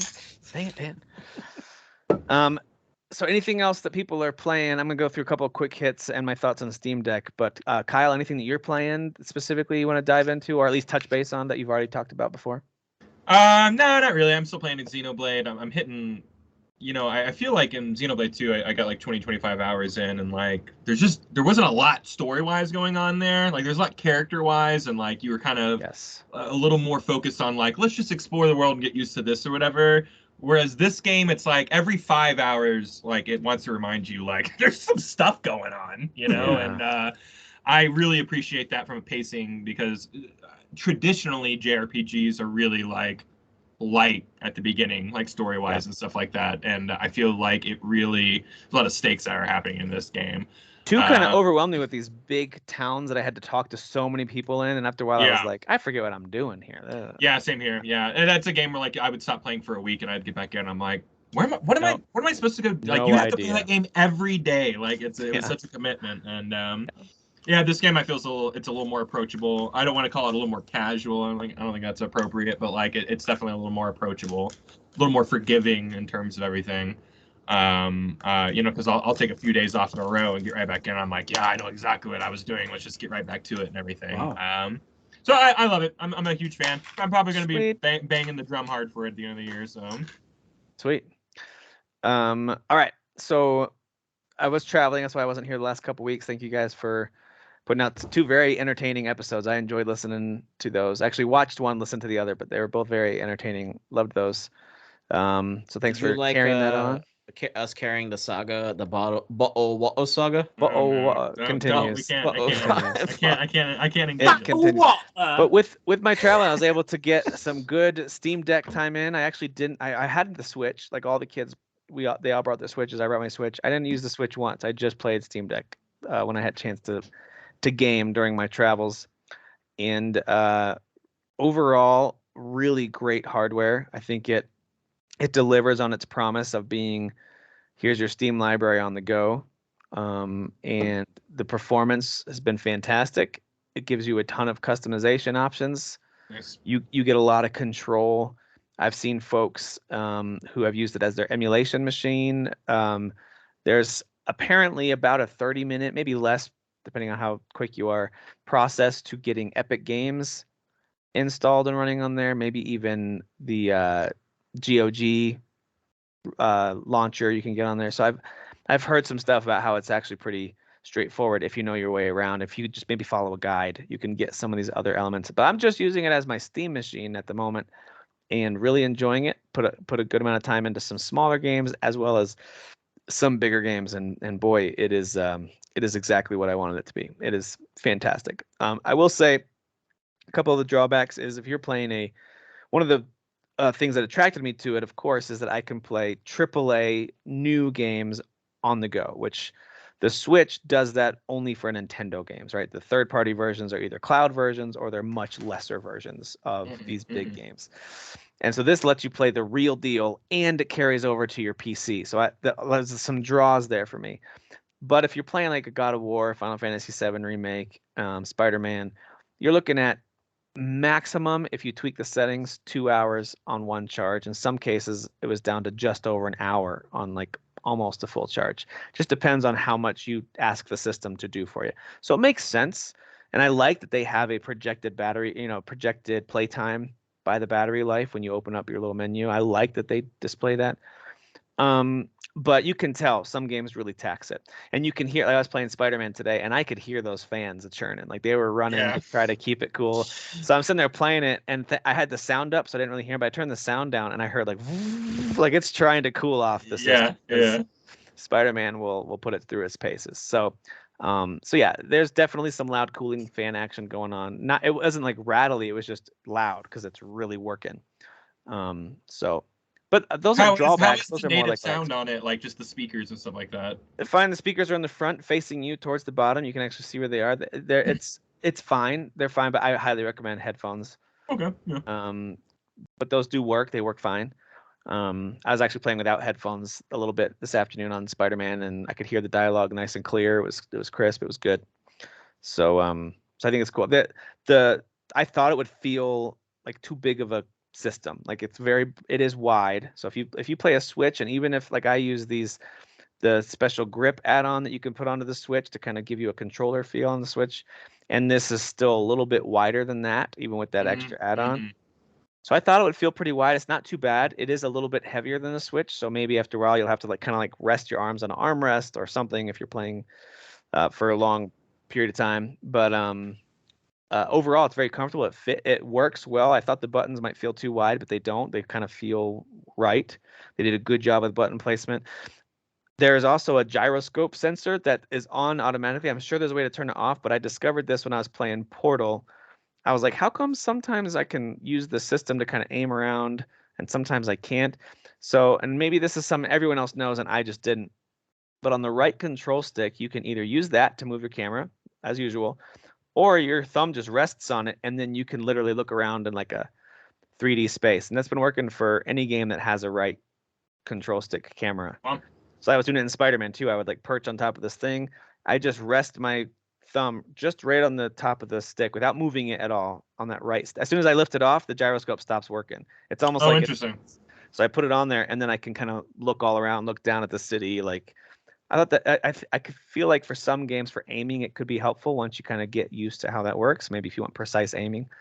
But anyway, I think it's a really slick piece of hardware. I think it's really cool. So, and I got the most expensive version, which has this huge 500 gigabyte hard drive, and things do load up relatively quickly for a handheld, not as quick as a PC does, but relatively quickly. And then I also bought a little micro SD card add-on, so I was able to install several large games at once, which is cool. Awesome. That's awesome. So highly recommend it if you have a Steam library that you'd like to play on the go. A couple of the games that I've played, Symphony of War, the Nephilim Saga. Kyle, you've been playing this one a little bit. Yep. as well this year. This is a new game. I don't know if this is true. I read that it was built on RPG Maker. I don't know if that's true, or maybe maybe the core idea was developed there, but I heard that RPG Maker played some kind of role. Maybe they developed it separate from that when they really got serious. I don't know. But this is definitely Fire Emblem and the Ogre Battle games having a beautiful baby together. That's exactly what this is. It's very, very cool. Yeah. So it's very Fire Emblem in terms of you move your little unit around and then it zooms in for a fight. But it's Ogre Battle in that you are actually creating, instead of one individual character, you actually have little units that are on their own little 9-block grid, and you pick where they go. You want someone on the front line, someone in the back line. That was very much like, especially like the Ogre Battle 64, which is one of my favorite RPGs. It's so good. So it's a cool game. It's got a great little story. Very Fire Emblem-esque in terms of its visuals, its story, its characters. But then the battle elements and the class changes remind me a lot of Ogre Battle. I love it. I think it's great. It's pretty cheap too. I think right now it's like might be $15, might be 20 at the moment. I played a little bit of this Gladiator game called We Who Are About to Die. The demo's out right now. Have you guys heard of this one? It's I don't necessarily recommend it unless you like the idea of a completely physics-based battle system. To be fair, this is one guy developing it, and it says that as you fire up the game. One guy's making this. But it is a very quote-unquote realistic fighting system. There's something, and it's very early in development. It's not out yet. This is the demo for it. I just didn't find the combat system to be fun. I see what he's trying to do with it. I understand the whole physics-based thing with the way you hold the sword and the way you swing. Is it like that Viking game that was on Game Pass, where it's like realistic? You gotta consider how fast you throw the sword. It's like, what was it called? Crap. You know which one I'm talking about. None of y'all had fun with it. That one is ringing a bell. This might be in that same vein. I like the Gladiator theme. I like the idea of you start in this Gladiator school and you want to work your way up to battling in the Colosseum. And so I like the setting idea. I just kind of wish the combat were more fun to play. Maybe it's one of those games that if you really decide to master it and get into it, because of the very physics-based approach to it, maybe it could be a lot of fun. It just wasn't my thing, but I did try it out. I also tried out this demo for this game called Gigasword, and it is exactly what it sounds like. You have a gigantic sword. It's a side-scrolling kind of action RPG game, but the way you use the sword is actually quite creative. It's a huge sword that's like bigger than your character, and you can't jump very high when you have it. And you swing it very slowly, so you have to fight a few enemies. But it's a puzzle platformer, so you have to use the sword to maybe activate a door, or maybe you stab it into an elevator, and the elevator lifts up your sword, and now you can actually go make the jumps you have to make to get up to where the sword went to just now. So some really creative elements with how they have you navigate, sometimes with the sword, sometimes without it.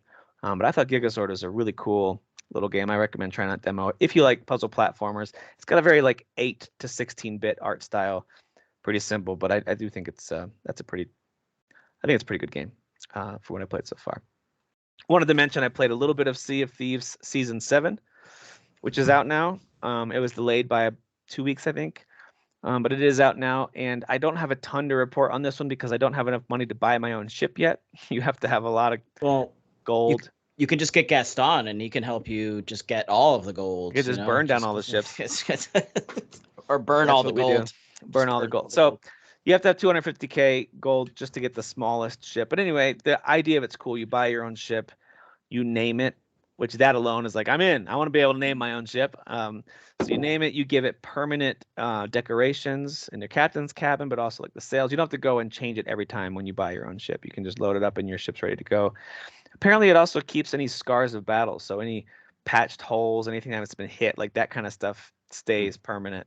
So you can kind of see as your ship, even as it's repaired, you can just kind of see the battle scars and stuff like that. So I think that's pretty cool. I like the idea of anything that's more consistent and persistent, I guess I would say, in Sea of Thieves. I don't necessarily need all of it to be, but I like what they're doing with this one. I did do a few things though, like there's these really cool underwater caverns with these amazing puzzles that they added that I played through. You just look for these glowing spots in the sea. I don't know if this is Season 7, but it was new to me. And I was able to swim down without suffocating because they have these little like oxygen tubes that are like spitting out these bubbles, and you can go and kind of recoup your breath. And then I went way underwater and I learned I found this puzzle where I had to like shoot this certain spot to open the door and go in there and then pull these levers in a certain order while these sirens are attacking you. But it was just like, dude, this is they created quite the underwater adventure here with this section, Nice. and you get a ton of treasure from doing that too. So that game is just really, really fun. I always have a good And time with that game, man. I know Sea of Thieves is a blast. And I'll just mention I'm also fully into Star Wars: The Old Republic, and the problem with playing an MMO Yes. is it can take over your life. It's a plague, and I'm spreading it. So Dan will do this with Final Fantasy 14. Kyle will Just do trying this to pull you guys with Elder Scrolls Online and with Star Wars and Final Fantasy. Kyle will do it with all of these. Valheim, we're all gonna maybe play And Valheim. But yeah, the Old Republic has pulled me back in. I realized that I've only finished 2 of the, I believe there's 8 total class stories. I have finished 2 of them, but technically they're only chapter 1, because each of them, with some of the major expansions that have come out, have gotten a new story chapter for the classes. So there's like chapter 2, I don't know. Apparently there's more story that I'm like, holy crap, I'll never experience all this game.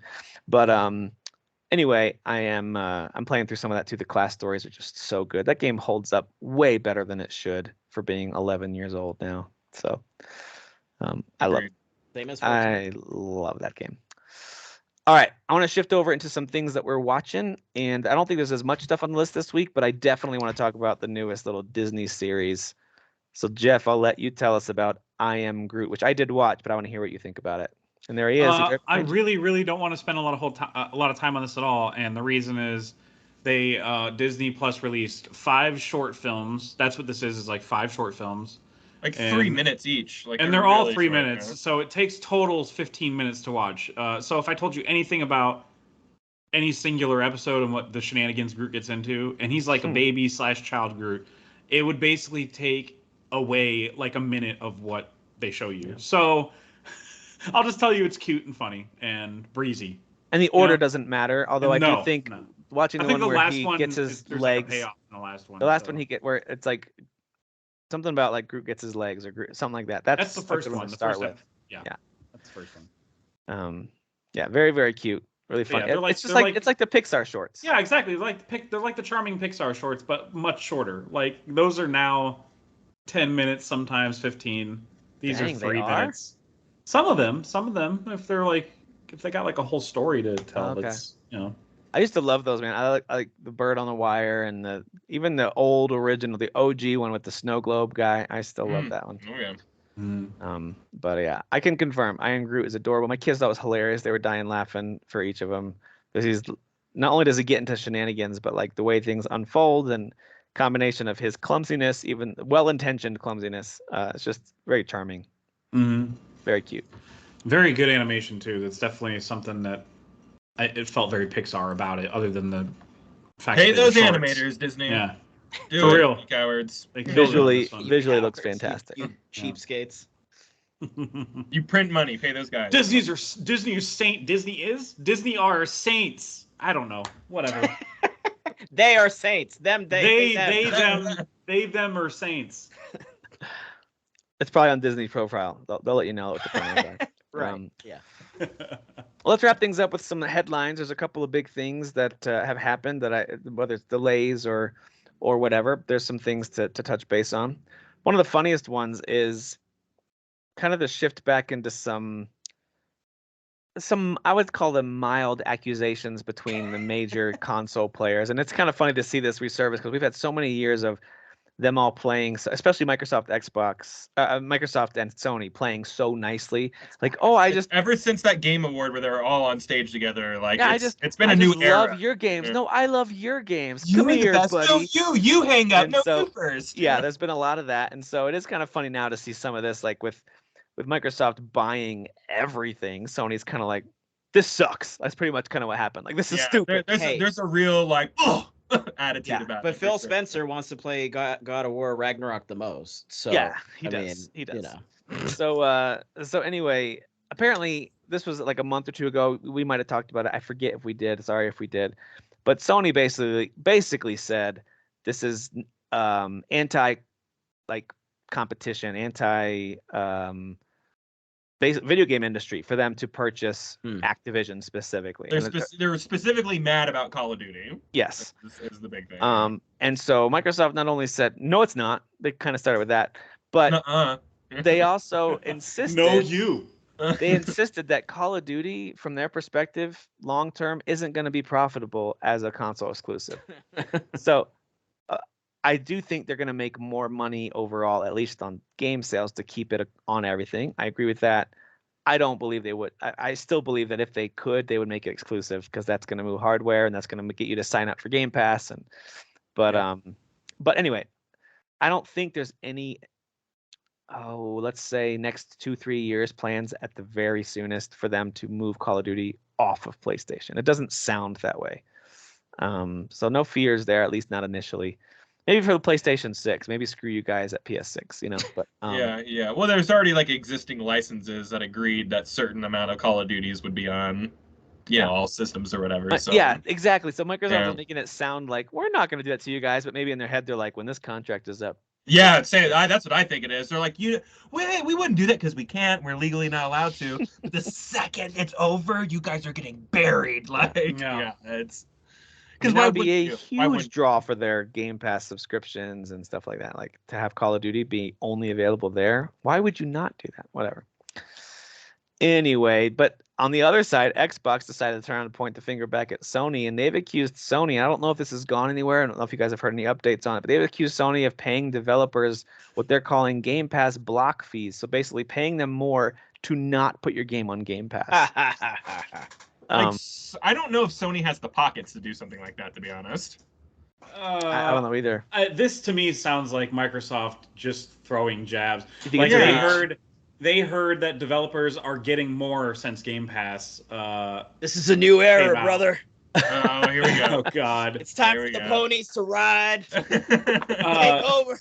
It's just crazy. It's just I don't think that's what. I think they just heard that developers were making more, and they're like, "Oh, there's got to be fees then to not be on Game Pass or whatever," and they just threw that out there because you can't disprove it and you can't prove it. So no, that's the thing. We could all have an opinion about it, but we truly don't know what's going on. But it seems petty to me. It also could be a thing where maybe they have a series of developers and publishers turning them down to join Game Pass. So maybe they're like, hey, we're getting a lot more no's than we used to get, and they seem to be getting more money. I bet you Sony's paying them. Like, it could be a little bit of that. Can we call Fab and see what he thinks about all this? Yeah. Get him on This here. would be a totally rational conversation with Fab. Listen, I gotta tell you, my gut response to this is all's fair in love and war and business. Like, if that's what's happening, then Microsoft needs to come up with some kind of incentive to. And what they're saying too is we don't want to pay more. That's what they're kind of saying. And that's the other thing. Let's just say this is true, that Sony is doing that, and they have the pockets to throw money at people to not go on Game Pass. That's a tactic, ladies and gentlemen. Yeah. And it is deal with all it. fair in love and war. Yeah. So Microsoft needs to answer back in some way. Maybe you shouldn't have spent billions on Activision and stuff. I'm just saying. Yeah. You're forcing Sony to do. Again, if this is true, you're forcing them to use tactics like this. Well, we actually have a Sony rep here on the call with us, with his sunglasses on. Can you speak to this? First, what's your name, sir? Thank you, Tim. I'm Mr. Pony. Oh, wow. Okay. And Mr. Pony. You really broke the wish to come up with that name. Say on behalf of Sony that Phil Spencer can eat a bag of dicks. All right. With this God of War nonsense. Is that an official on the record quote, sir? Absolutely. Okay. Absolutely. Phil, eat a bag of dicks. Oh man, did you call him Bill? Was that on purpose? Yes. Him? To be condescending, yes. Yeah. Listen, Bill Spencer. Hey, He's Bill doing Spencer. Listen here, Billy Fencer. All right. Yeah. Eat a bag of dicks. Nick Offerman, Ron Swanson approach of purposefully getting people's names wrong if they get too chummy. They get too chummy. That's right. We got real chummy, and now I don't care anymore. And now he's Will. So I'll never play a Halo game again. Well, listen, thanks for taking time out of. Thank you. I got to take my jet back to Sony headquarters. Out of your Pony busy out. day. All right, go pay some more developers tonight. to not That's join the good. Game Pass. Pony's out. All right, got a couple That guy's delays. a real prick. Jesus This guy's Christ. a jerk. Yeah, thanks for coming back, Dan. That guy was. He looked like he smelled funny. I don't know what it is. Yeah, a little bit. Awful. Stop letting people take over your space. Smell like There's horse. There's poop a is what it couple smells. delays for us to mention, so we'll get some of the negative news out of the way, and then we'll swing back to some P. All right. Big P. And you know what? What color is that P? I actually shouldn't assume these are negative things, because I don't want some of these games to come out and be bad. So maybe this is a good thing. but it is starting to look like, listen, we say this all the time as games get delayed and schedules shift. We go, beginning of 2023 is looking pretty crazy. But it is, though. Good. But it is, because all of these are getting shoved into those first 3 months of 2023. It is looking crazy. That's what happened with 2022. A lot of these projects have to make fiscal years, so these companies like make money. You know what I mean? So it's like, we are going to get a lot of these games. Dude, you know what I mean? That's the thing is, it's nuts. If you push it out into the next year, like, I mean, and the Dead Space remakes being like, dude, we've been here the whole time. Where you guys get out of here? Yeah. Dude, this was our quarter. Imagine if Callisto Protocol pushed itself like a few weeks ahead. It's like, wait, shit. Now you got Callisto and Dead Space in the same month. Like, it's like, God possible. Damn it is possible. None of these games are coming out, guys. So Marvel's Midnight Suns, which we still haven't seen gameplay of, I don't think. I think there was snippets, right? There was snippets, but like we haven't gotten like not a really. Right. Okay. Yeah. Right. We saw what we can safely assume is probably some gameplay action, like, but for the most part, running up and like uppercutting a guy, like it's really quick. Right. Yeah. But we haven't seen true. Like, here's the UI. Here's how you select your character. When you move, this is what it looked. Nothing like that. No breakdowns or anything. So, but Midnight Suns has been delayed without a new date, but they said it has to land in this fiscal year, which you guys just mentioned, which is March of next year. There's a couple of games that are in that category. So not a huge surprise, just because we hadn't seen a deep dive on the gameplay, and that game was under 2 months away from its release date. So not a huge surprise, but also a game that I really want it to be good. So, and that's true of all of these. Like, I want it to be good. So okay, bump it back and make it really good. There's so much crap still landing in October. That's fine. The same goes for Nightingale, which is a game that I put out a hyped video for, and I'm still very hyped for it. I can't wait for that. I still think the pedigree of the developer, as well as just the concept of the game, is fascinating to me.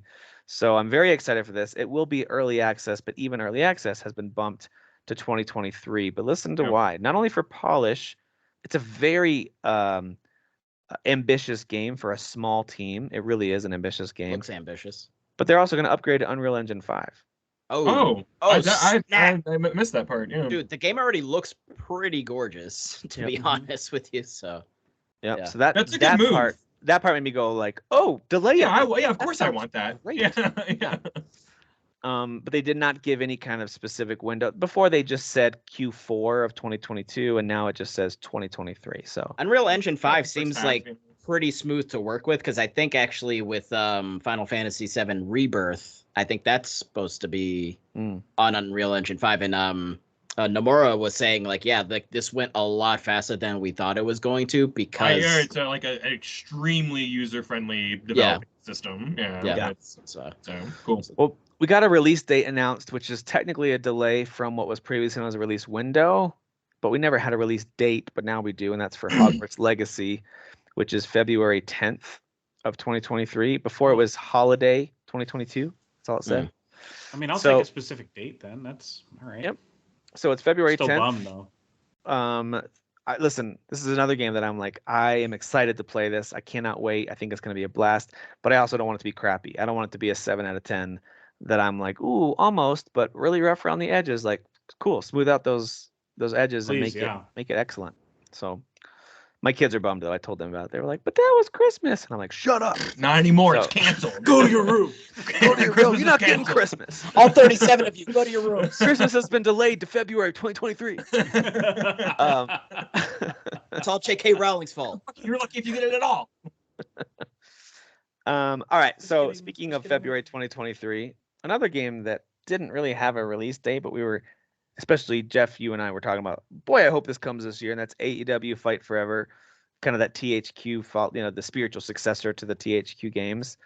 But now they're saying it's going to release also in February of 2020. Yeah, it's going to be. They're going to have a playable demo on the Gamescom trade show floor and stuff. So well, at least we'll hear about that. Yep. And they also THQ did a showcase. This was part of a showcase, and the speculation that came after was from the showcase. Alone in the Dark is getting a remake. I've never played it. Jeez, really?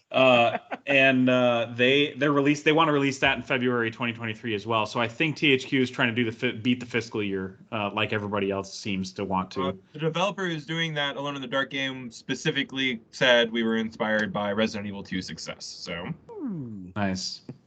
It's a remake on that level, I guess, to expect. Gotcha. I'm not familiar with that at all, but that game. I've never played that series. But Twitter seemed to light up when that got announced. So Sure. That one's a classic, yeah. Yeah. Interesting. Still looking forward to this game. I'm very excited for that.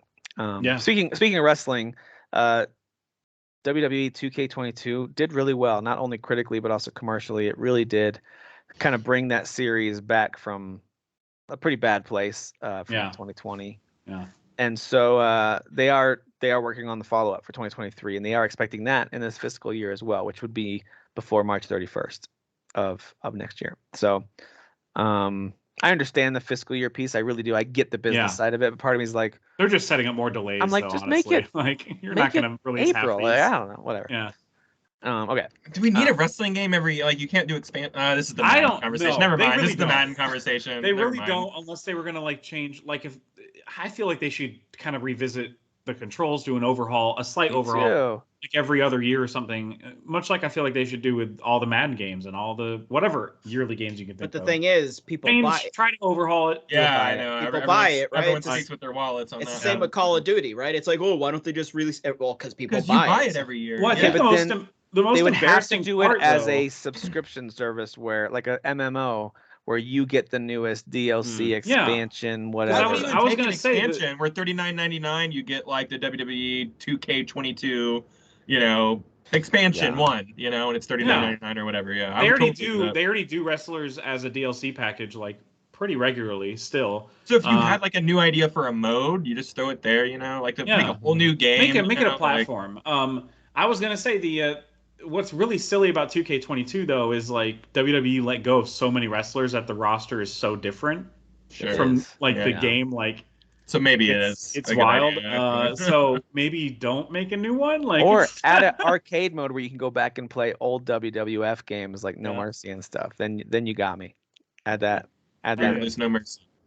A live action Pac-Man movie is in development, you guys. But the good news is it's from the producer of the Sonic movies, which, by the way, I heard they're looking at Sonic for the second half of 2024, like holiday 2024 for that one. Yeah, it's coming out the same month Sonic as 3. Avatar 3, guys. Oh my God, what are we gonna do? Are we gonna go to one of the? No, I'm gonna stay home. That's what I'm gonna do. I literally just fell asleep. That's a lot of blue animation. It's a lot of blue. A lot of blue. They should have saved the third Sonic movie. They should have saved Knuckles for that one, right? Because then what they could have done was you'd have to get another theater and combine it on top of the other theater, just like the cartridges back in the day, right? So then you'd have Sonic. True. And I see what you're saying. Yeah. So they should have saved it for that, right? So you missed opportunity, you guys. This is too much time on Sonic. Somebody doesn't like hedgehogs. There's a couple of presentations coming up. The one that surprised me, just because I honestly forgot they existed, was Sunsoft. They've got a virtual event coming out August 18th, and they're going to be announcing some stuff. I imagine it might be some kind of compilation, like revisiting. Like, if you think of Sunsoft, I don't know about you guys, I immediately think of the Batman game on Game Boy and I think it was on Nintendo, the NES as well. That's a callback. Yeah. But I'm not kidding. I made this joke on our podcast page, but I mean it. I remember playing the Speedy Gonzalez game made by Sunsoft on my Game Boy. Wow. And what was the last game they made? Like, it was in 2003, I think. It's been a while. Yeah, so like I don't even understand where maybe there is one more recent than that, but nothing that you got nothing significant, nothing notable. It's been smaller stuff. So I don't know. I thought that was interesting. I saw that announcement. I just thought, Sunsoft, they're still around? So weird.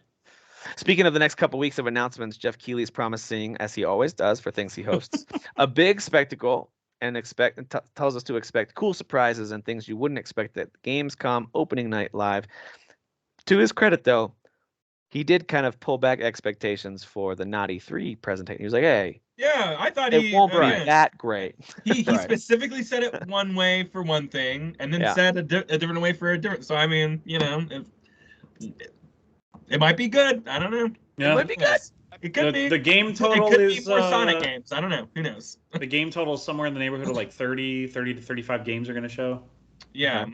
And this is not normal for Gamescom. Usually they don't have like a big like American focus like opening show. Correct. Right. So and this is the first time they're able to like do it in person, much like I I don't know. They did another conference in person. Correct me if recently. I'm wrong, but the Remember news what out it of was. Gamescom is Comic-Con. typically like, hey, here's a deep dive into these games that you know are in Yes. development. So Typically. usually the games that get announced at E3 are usually playable to the masses, you know, like Yeah, and then by you the get a time lot of Gamescom feedback. comes around, and that means you get a lot of feedback and you get a lot of so it's like games that you've heard of already at the beginning of the summer, but by the end of the summer now you're getting like hands-on impressions. TGS and Gamescom, you start to hear. Yeah, Once Upon a Time in TGS was worth something. Yeah, absolutely. Ooh, shots fired.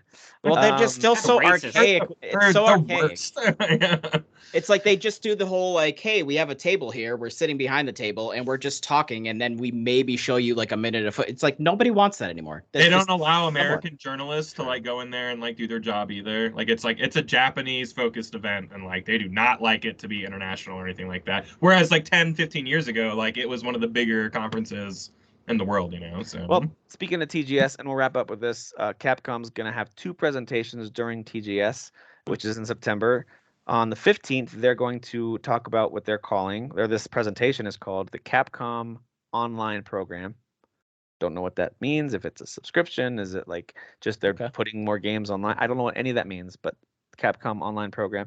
And then the next day, on the 16th, they'll be focusing completely on Street Fighter 6 in that presentation. That the couple of characters that they just unveiled. What was it?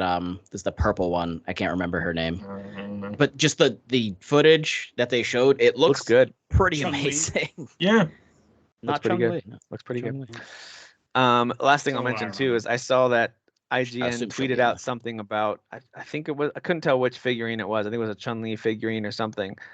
And if you ever share a link, depending on what platform you're sharing it on, it's going to crop the image to fit with whatever the post image size should be. Sure. And it was zoomed right in on her rear end for that figurine, nice. because the On whole purpose. image is actually tall of this figurine, but it was, and I was just like, IGN, you pervs, Planned. Good job, Completely IGN. planned. Completely planned. totally pervs. Chose Anyway. that thumbnail. All right, well, I think that does it for us for this week. We covered a lot. I love talking video game music, so that was a lot of fun. Thank you guys for participating, being good sports there, and we'll connect again next week. There's a few more games coming up, but I have a bad feeling I'm going to be like, sorry guys, I'm just playing Star Wars: The Old Republic. I can't stop. But we'll see. And I also have a Kahoot planned for next week. It's a weird one. Kahoot. Can we Yeah. make it very Japanese so Jeff loses? It is actually won in a while. I don't want to guys. bring this up again, but I am the current reigning champion. You are. So you might want to make it against You me. are. But it was rigged though. We know that's rigged. Sure. It's not rigged. No, of No, course. I'm no. gonna find evidence that it's rigged when I You read would, it. you would be honored to have me on your trivia. I really want to tell you what it is because it's just Hey, so dumb. hey, but Trump, settle down. I have a bad feeling you guys would go start researching it this week, so I'll wait until we start. to No, tell you what it is. no. I like it as a surprise. That's always good. Yeah. All right. Well, thank Great you all chat. for watching. Thank you all for listening. Guys, thank you for being here each and every week. We talk for a long time, but I always find it to be a lot of fun, and I appreciate you guys. So thank you. We'll see you guys next time. Peace. Bubbles in water. Bubbles in Bottle water. Tutters in water. Hello, governor. You got that bottle water.